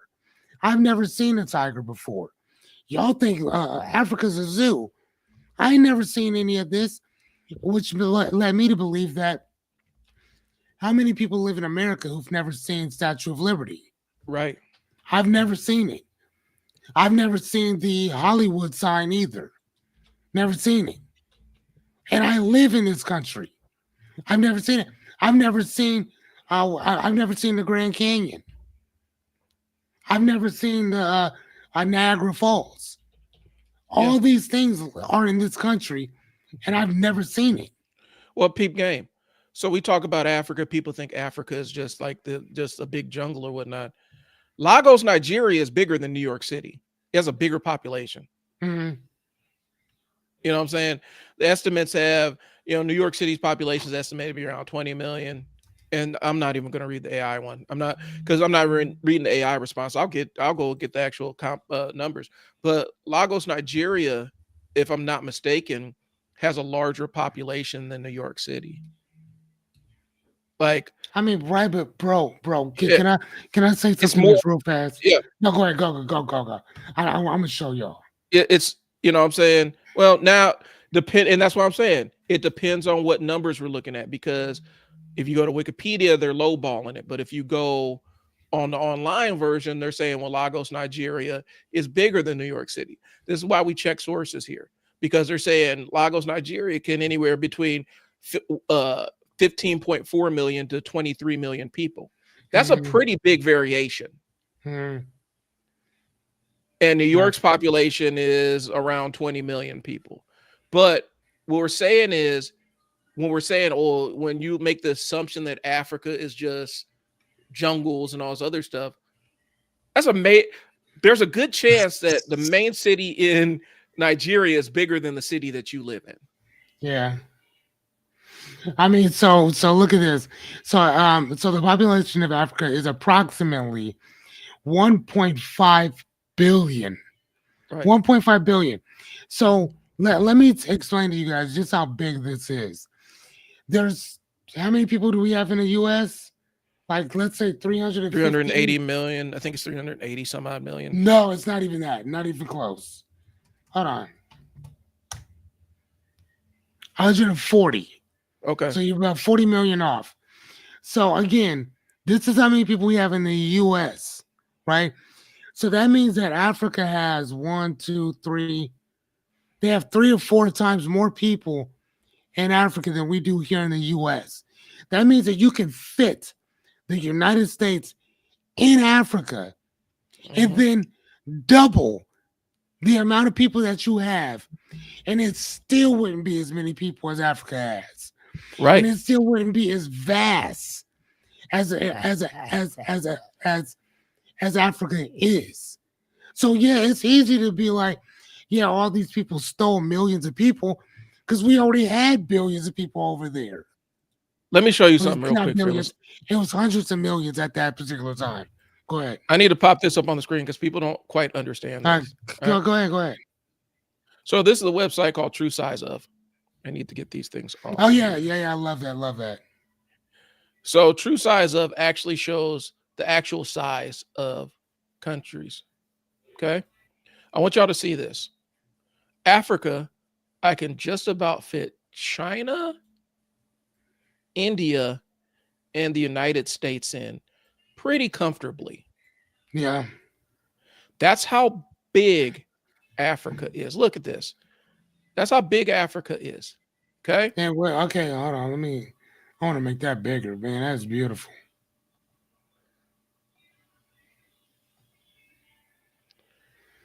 Okay. You blow it up. Yeah.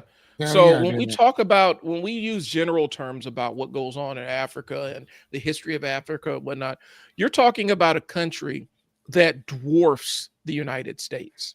It, Yeah. it dwarfs the United States. There are Wow. there are countries in Africa that are almost as big as the United States. Okay. Now let's look at a country like let's go down to Brazil. You could almost fit the United States entirely in Brazil. Hmm. We talk about these other countries and stuff, and we use these broad brushstrokes because of the United States. We're used to thinking a homogenous American identity, even though we all live in different states and we know different states have different cultures and different What? customs and What is everything. this called? This website, Yeah. the true size of. That's what I type in. Okay. You know what I'm saying? Now let's look at now let's take we'll move United States out of there. Let's talk about Europe, That's right? crazy. Let's talk about Europe. And the reason why this site exists is because there's a bias in map making, right? Did I spell? I know I didn't spell that wrong. Man, that is insane. So when we're talking about And again, and the thing that I like about this is that they're showing you countries that like China has. Now, what is it now? They have a billion population as well. mhm, India has a billion population as well, and you can fit all of these individuals in there and still have room left over in China. I mean, right, Africa. That's how big Africa is in general. right. Oh my God. So What? this Stop talking. What? and so we'll clear the map. But if you start like when you start taking the true size of these countries, the United States is small. Like it looks like it's the same size, but in real life, the United States is really kind of it's a small country That part. compared to Africa. You know, Alaska is almost as big as the United States. So yeah. So I want you guys to look at this too. What is considered North America? North America is considered Canada, United States, Mexico, Guatemala, Nicaragua, Cuba, Puerto Rico. That is considered North America. So that means that when people talk about the Mexican cartels, they're technically Americans. Mhm. So again, if you were to sit there and be like, yeah, the Americans just killed a whole family last night, how would you feel if somebody said that about us all the time? That these other dudes did something, and you know what I'm saying? In technically in America, but they did something somewhere else. You're gonna be like, oh man, that ain't got nothing to do with us. Yeah. Yeah, it does, because they're still Americans. And look at it. I literally took France and dropped it in Algeria. And France controlled Algeria, if I'm not mistaken. Look at the size of Algeria versus France. Yeah. Like we assume that these countries are a lot bigger. They used to be able to where you could just say, give me Europe, and it would do Europe. But I don't know why they won't let me do Europe anymore. Because I used to be able to take Europe and compare it against Africa. But China, when we pull at China, we take China. That's how much bigger China is than all of Europe. Right. And but then when you put it into Africa, it's like, what? Please, man, get that out of here. you want to see the one that really bends your mind is Russia. Give it to me. You see how big Russia looks? Oh wow, yeah. So No. yeah. For real? Yeah. So Russia looks absolutely humongous. Right. Because of the way the globe is. But My you dude, bring it. how do you do that?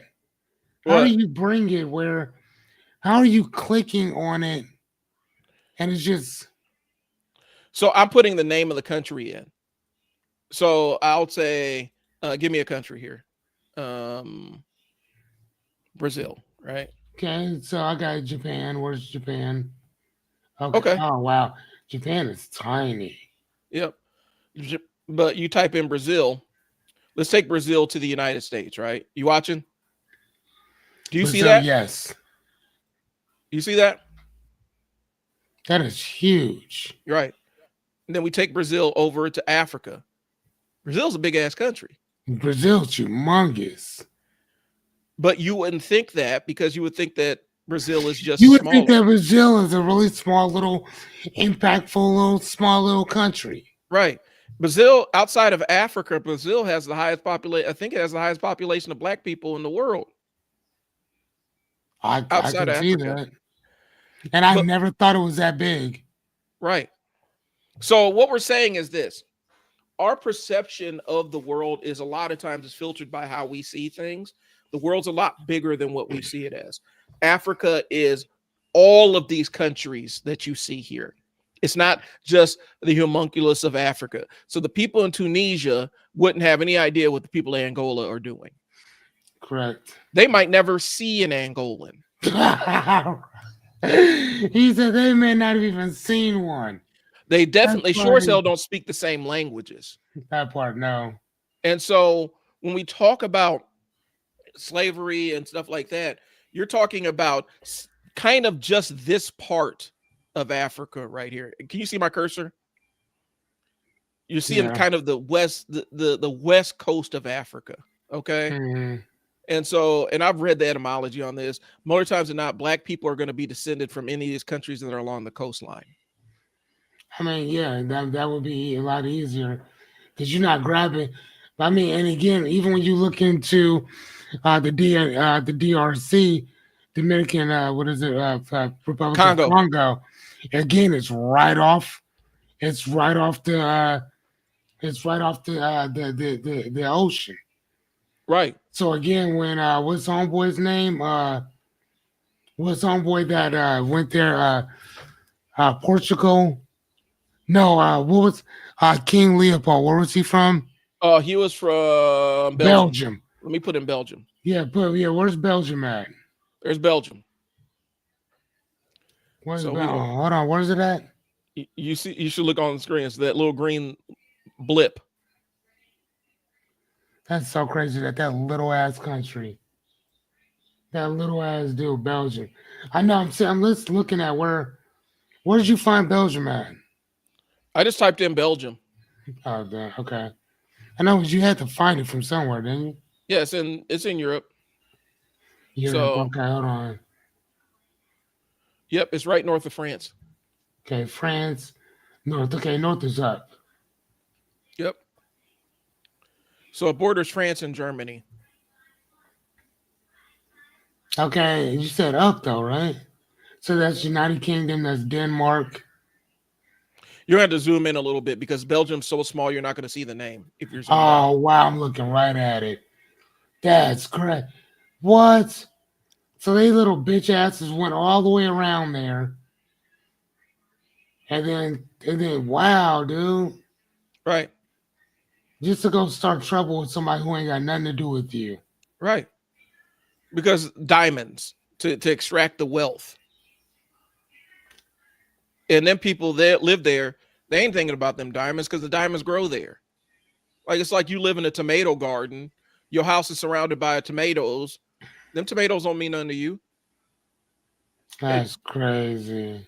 You know, but for Europeans, they decided, well, these diamonds are worth coming here and killing these folk and maiming them and enslaving them. Look how big Mali is. God damn.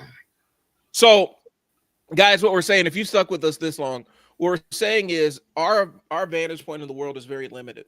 And a lot of times these debates that you find online, a lot of times they're counterfactual. They don't really contain many facts in them.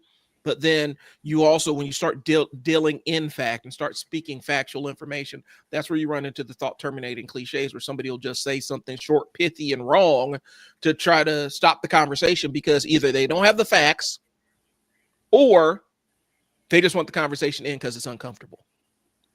And they would have to make some damning admissions about themselves. And it's not like no, it's not like it's only one side that does it. We all do the thought terminating cliches. Yeah, we all do. Parents do them all the time. I do them with my kids. Fearless, you've probably done it. Just like, okay, I want this conversation right now because I said so, man. Right. I don't feel like litigating taking the trash out, bro. Take the trash out. I asked you to take the trash out. Take the trash out. We ain't gonna litigate this, man. It was the agreement when you were. It was the agreement. The fact that you filled up the trash can and you need to take it out of here. I'm not gonna litigate this. When we say because I said so, which I actively try to avoid saying to my kids. I do. But sometimes you throw in that thought terminating cliches because I don't want to argue with you about this. Right. I don't feel like arguing with you about it. It is because I said it is. Mm-hmm. My focus is jacked up. So yeah, okay, so Germany's up here. So they went from Germany and they went all the way down here to Argentina. Mm-hmm.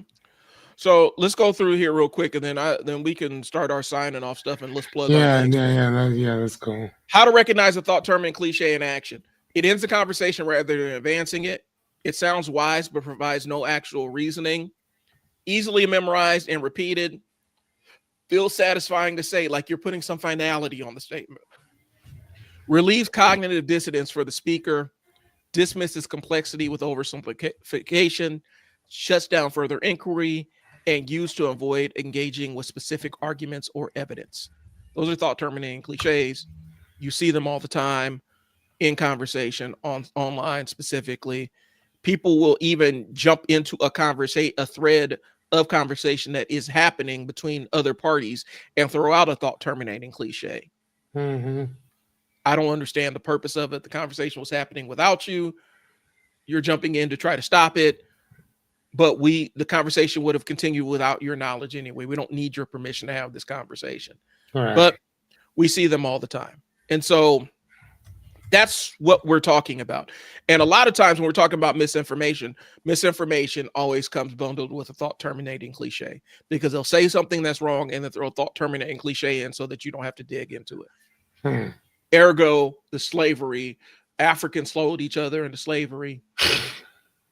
And then that's a thought terminating cliche in and of itself because they're saying we don't want to talk about the triangle slave trade in this country and how there was nothing like it ever in the history, in the theater of the world. Nobody, the entire institution of slavery, nobody had ever seen anything like chattel slavery in the United States. No, I mean, even with it's an uncomparable system. No. And then, and again, it's still a system in place specifically for that. I mean, again, going back to your question of, 850 credit score versus everything else. Again, I have an 830 credit score, but that doesn't mean shit. Yeah. Like, I mean, I could tell you, again, I could buy whatever I want, but again, without the cashola that goes along with that, that credit score don't mean a goddamn thing. Nothing. Well, okay, I'll throw this. Nothing. Shit, matter of fact, here's the thing. I don't want people thinking I'm lying about anything. I believe that whatever comes out your mouth, you should be able to show and prove everything that you're discussing. Everything. Give me 1 second. Hold on. Give me one. All right. Give me 1 sec. Let me show you this. And I had a thought that just escaped me. But it was about thought term and cliche. It's going to be awesome. And I can't remember what it was. Yeah. Okay. Here, can I? Go for it. I don't know. Can y'all hold on? Nope, because this is going to. Camera's not focusing on it. Yeah, the camera's not going to focus. And I got that thing on or whatever. So it's just going to do the thing. So here, this is what I'll do. Watch this. I'll just. Here. Boom, boom, boom. Hold on. Camera. Okay, where's my. God, I hate this camera sometimes. Okay, here we go. What are we doing? We are going to. What are we doing? Okay, we're going to put it up there. Get it on my little computer. Okay, sending it. Thank you. Pop. Double click. Okay, there we are. I'll put it over here. I'll minimize these. Give me one sec, people. Let me show you. Okay. Hold, please.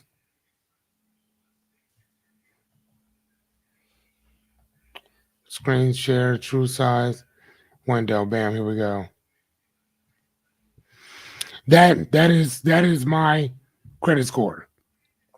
Okay, see, so and I'm telling you, like right now, that having that credit score means absolutely buckets. It don't mean shit.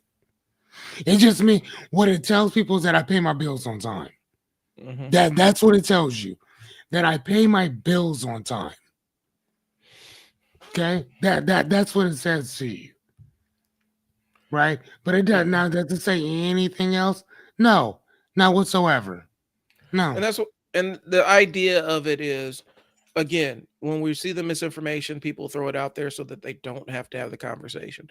Realistically, it's about not having the conversation, because it's something they're basically trying to prevent you from discussing a thing that they are not equipped to discuss with you, in whether they're not emotionally, intellectually, time wise, whatever. It's literally just a pithy little statement you throw out there to shut all the other stuff down. And so people can use any number of things to be thought terminating cliches. We're talking about the misinformation side of social media. Mm-hmm. And it's kind of reinforced because we speak in sound bites, we speak in memes, we communicate in thought terminating cliches a lot on social media. And so debates are kind of cooked on this platform. It's really interesting to see people that have these TikTok channels, because you can tune into TikTok live and literally argue with people. And it's really interesting to see how now we are actually having people dial in and argue with folks on these things. And you see how rapid fire some of these thought terminating cliches come out. And some of the better debaters just power straight through them. They'll mute somebody and say, you're trying to shut the conversation down, so I'm gonna mute you and I'm gonna say what I need to say. Mm-hmm. So that's what we got, guys. I had an incredible thought about this stuff and it completely escaped me. So we're going to go ahead and move on. So what we have here is up at the top, guys. I think this is mine. I have a stand store. Fearless has a stand store. We still have not figured out how to put both of these on the screen at the same time. Is this one yours? Yep. This one's mine. This stand store, it's all my marketing tools. And so I'll click on it if I can get it to open up, just so you guys could see what I have in store for there. I'm shutting down my marketing agency to teach y'all how to create content and market yourselves. And the reason why I'm taking that stance, that kind of extreme stance, is if I keep my marketing agency open, then I start taking all kinds of other work. And I don't want to take all kinds of other work. I want to teach y'all how to do this stuff yourself, because I see more value in showing you how to market yourself and how to record your own content. And so right now I have my school community up and running. If you want to learn how to record yourself for business and learn some copywriting stuff, there's some tools in there to help you figure out what content you need to create and all kinds of other stuff. It's in my school. It's in my paid school community. But I'm going to show you what's in my stand store here. And then Fearless, I'm going to show you here in a second. All right.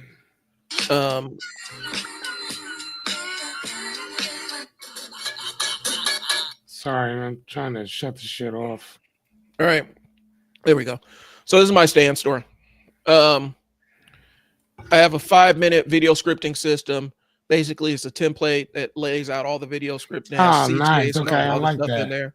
I have my basic content, the Cash Machine course, which gives you the basics of video, audio, and lighting.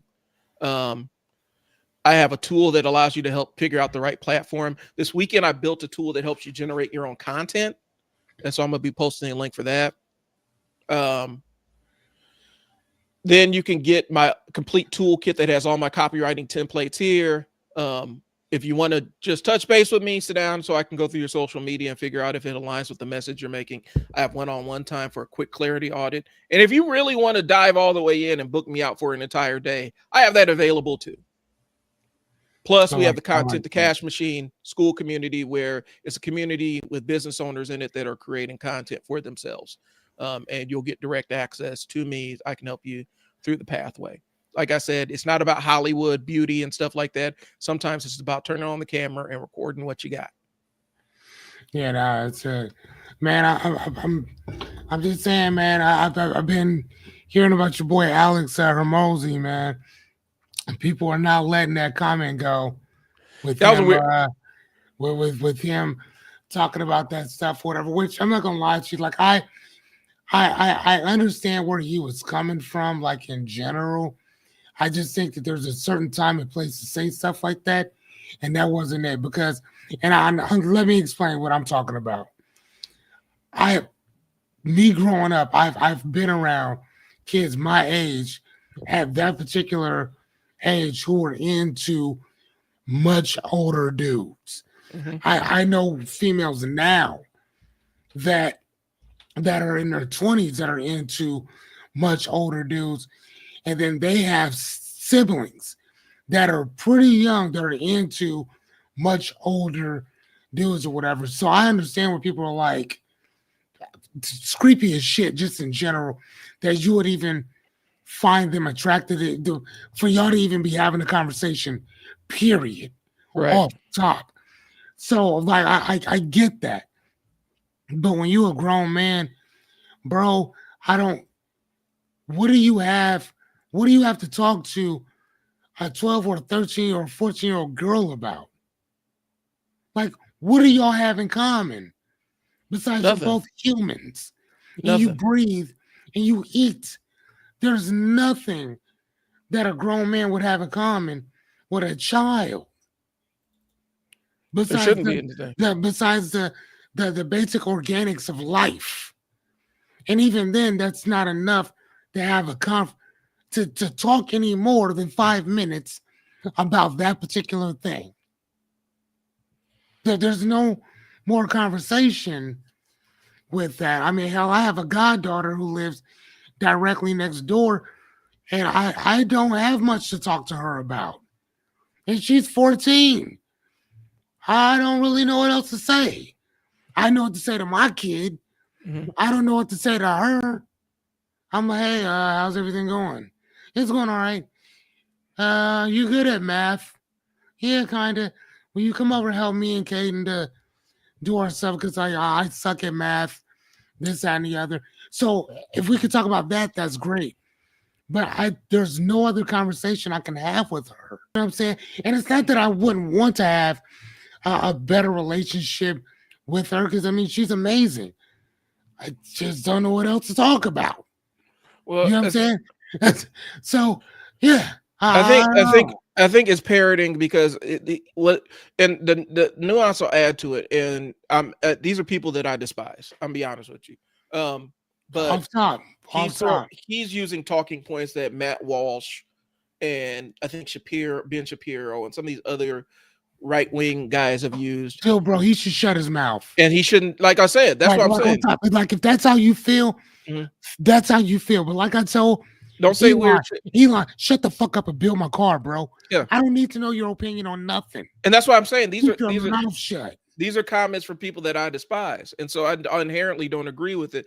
And it was a weird thing to say, but I think what happens is sometimes people, and I've seen it, it's the Joe Rogan effect, where a motherfucker will get on a podcast, and instantly they start smelling their own farts, and they will say something that they think sounds really super intelligent, and the rest of us are out there like, what the fuck did you just say? And I think it's one of those situations. Bringing it up. I just saw it again this morning. Like, yeah, like I know what he's about to say, and I hear what he's saying, because again, I know. So I'm 46 years old, and when I was young, like I knew 13, 14, 15-year-old girls that was messing with grown ass men. I knew them. So again, now, one of my girlfriends, one of my high school girlfriends almost got me killed behind that, because she was my age. Her boyfriend that she didn't tell me was her boyfriend, and apparently she didn't tell me that she had broken up with him, was like 27 years old. Off top. And this dude was in a gang, and so I was getting tailed around the city. And one day she go, "Oh, don't come around here." What? Yeah, you can't. Be careful, such and such. Look, who are these people that you're talking about? Right. Well, apparently it was her ex-boyfriend. Her ex-boyfriend didn't know he's an ex-boyfriend. And so here I am, 17 years old, with a 27, 28-year-old dude trying to fight me over another 17-year-old. That part. And so I understand it. That part. And Yeah. I've said it on my podcast that when I was coming up, here's the thing. I am almost anywhere between 6 to 18 months younger than everybody I graduated with, because I started school early. I skipped a grade when I came in. And so, and from a maturity standpoint, I was 2 years younger than everybody. Like I was in 7th and 8th grade, still playing with toys. Like I was like I was like a 6th grader. I got you. Dead serious. And so for me coming up through school and stuff, I was already like younger mind, and I still thought it was weird. I felt what was weird when I was a freshman in college. One of my homegirls who was my age, but she was graduating from high school. I was a freshman in college. She was a senior in high school. I ended up taking her to prom. I felt weird about that. And we're the exact, we were like a couple weeks away from each other. Like it was dead serious. And so I'm already weirded out. I'm weirded out by the dudes. Like we used to joke about these old grown men that used to hang around high school and pick up high school girls and have high school girlfriends and stuff. I thought it was weird. So when I talk about it, it is weird. For me, when I look at it, when I'm looking at the context of it, it was one of them things where he's sitting around here thinking he's smarter than he is, and he said something. He probably should even call the people that released that podcast and say, hey man, you need to edit that out. That sounds crazy.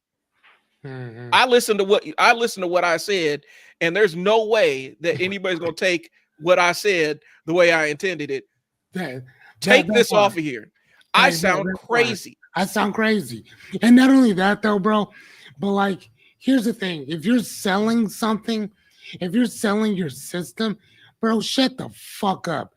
Get your money, get your stuff, and then get to a place where I could care less whether you buy this or not. Like I don't care. And if you feel the need to talk more about how you actually feel about this, that, and the other, be my guest. Go and do whatever. Don't. But if you're selling stuff, bro, you should probably keep your mouth shut. Well, if that's how you feel, then that's how you feel. But keep your mouth shut. Keep your mouth shut when it comes to areas like that, bro. Shut the fuck up. Well, and nobody told him. I don't know. You know what I'm saying? Like I hope that somebody was like, "Hey, bro, I'm probably gonna cut that out," and then I hope he wasn't like, "Man, why? No, don't cut that out. Keep that in there." I'm thinking what happened is you get past it, and you smelling your own farts, and it comes out, and you're like, "Oh God, I can't believe I let that one slide."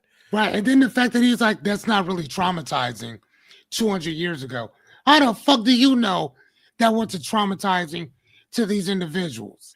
Well, and there's a whole thing about how do you know? There's a whole thing about being descended from the Iranian Shah and all kinds of other weirdness that goes on. That historically, yeah, that's what the entire thing is. I don't want to get too far into it, but there's different ideas about that when you are related to royal lineages, because there's a lot of intermarrying and weird shit that goes on in these royal families. No, it's like, oh no, it's okay. That people are gonna be fine with it. Nah, we're good. No, I mean it's kind of like the story of Noah's Ark, right? There's like what 7 or 8 people, like they all got to be banging each other, because according to that, ain't nobody else left. Well, that's what I'm saying.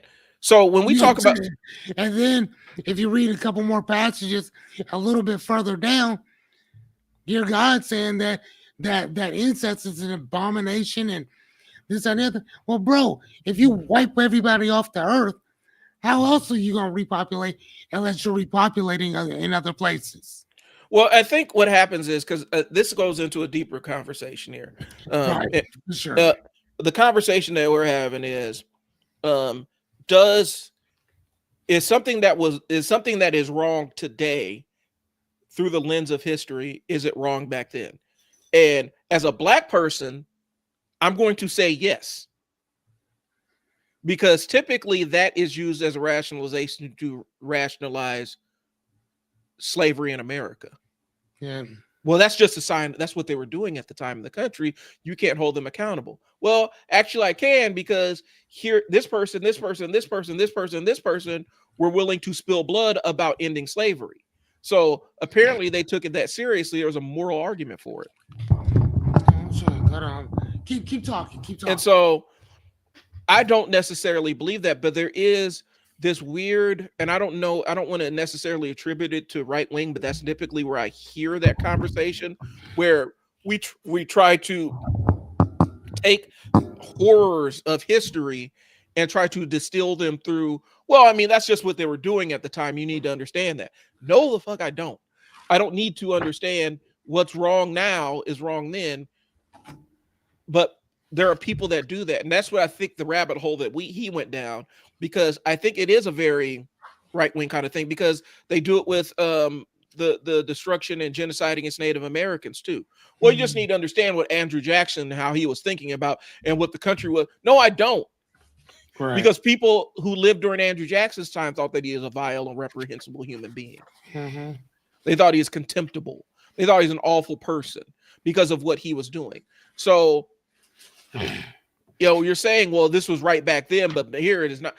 I don't necessarily believe that, and so, but I feel like that is kind of a right-wing talking point, especially when we talk about revisionist history. Right. You know what I'm saying? Because if it was just, if we're looking at it like, well, American slavery was just a product of its time, then how do you explain John Brown? How do you explain all these abolitionists that were willing to lay down and die alongside formerly enslaved people and spill blood to end the institution? How do you explain the support that was going to some of these maroon communities where, these are escaped slave communities in South Carolina and stuff, where they were literally raiding plantations. If it was just all right with everybody and just how things were, they wouldn't be raiding no plantations and liberating enslaved people. Mm-hmm. And so when we have these conversations, I think we remove the nuance so that the person that would have been in the seat of the transgressor or the oppressor, it sanitizes the action of what they're trying to defend. I hope that made sense. No. Okay. So what I want to do right quick, I want to show you guys something. Everything you just said. So this right here is called the Negro Bible. Okay. I want to make sure that you guys see this here for those who are watching from another standpoint. This right here is called the Negro Bible. And I'm gonna read something to you real fast.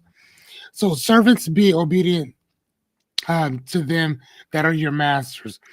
In their attempt to eliminate all verses that could plant the seed of a rebellion in the minds of the slaves, about 90%, hear me, about 90% of the Old Testament and 50% of the New Testament was deleted. In the Standard Protestant Bible, there are 89 chapters, but the Bible given to slaves contained only 232 chapters. Absent from that Bible were olive palms, which express hope that God delivers people from oppression, and the entire book of Revelations. In the slave Bible, the book of Exodus excludes the story of rescue of the Israelites from slavery in Egypt, which is the story that gives the biblical book its title, right? The Bible, right?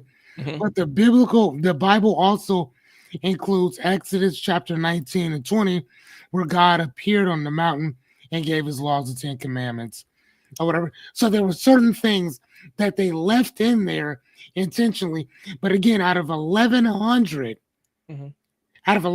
chapters, the slaves were only given 232. So right. Let me explain to you, when people say that, well, that's what they were doing then. They knew what they were doing then was wrong. Right. Because if that was okay, you'd have gave them the whole entire Bible. You wouldn't have split shit in half. You wouldn't have needed to. Exactly. If God said this was right, if God said that accept your lot in life, give him the book. We ain't changing nothing. Here you go. Take it. But the fact that you took out so much information, 90% of the Old Testament, think about that, 90% of the Old Testament, 50% of the New. Come on, dude. Like, so you knew you were wrong. Mm-hmm. You knew that was wrong. Like I said, you there would be no such thing as a slave Bible. It'd just be the Bible, and that's it. Now, unfortunately, for people like me who love to read, I have I have multiple sets of Bibles, and I don't just mean King James. I'm also talking about the Tinsdale Bible. I'm talking about the one that was actually used in order to write the King James version. I have about five. I think I have 5 or 6 different sets of Bibles. I even have the Dakota Ethiopian. Hammurabi. Like, come on, man. I even got, matter of fact, shit. I could tell you. I could show you. Man, stop. Everything up above me right there is all philosophy and religion. Here's another one: the complete Ethiopian Bible, which you know what this one has? This one has all of the book of who was the Metatron, I Miss don't know that. Anya? Mesopotamia. Enoch. Yep. Yes, he was once a normal man. Even my good buddy over here, Anya, will tell you that's what that was. So the book of Enoch is in there. The book of Enoch isn't in any King James version because it was what was it? It was it was cut out. They didn't put omitted.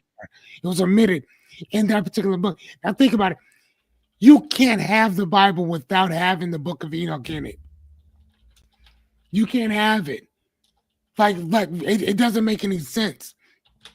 When you put the book of Enoch in there, read the book, read those 4 books. Read the 4 books of Enoch and you'll see what I'm talking about.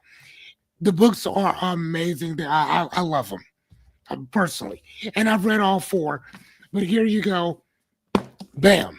I'm just telling you, this was an amazing book in general, and it has all that stuff in there. Yeah, so again, I'm one of those guys who loves to read.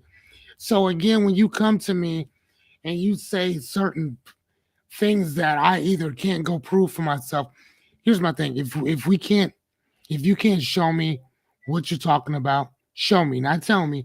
Show me what you're talking about. For the most part, I'm not gonna believe this shit that comes out your mouth. I mean, I'm just gonna look at it as an opinion. Right. Now, again, everything I'm telling you, here's the book. Okay, here's the book. So when people say that, well, you can't justify, you can't say that what they did back then was wrong because that's just what they were doing.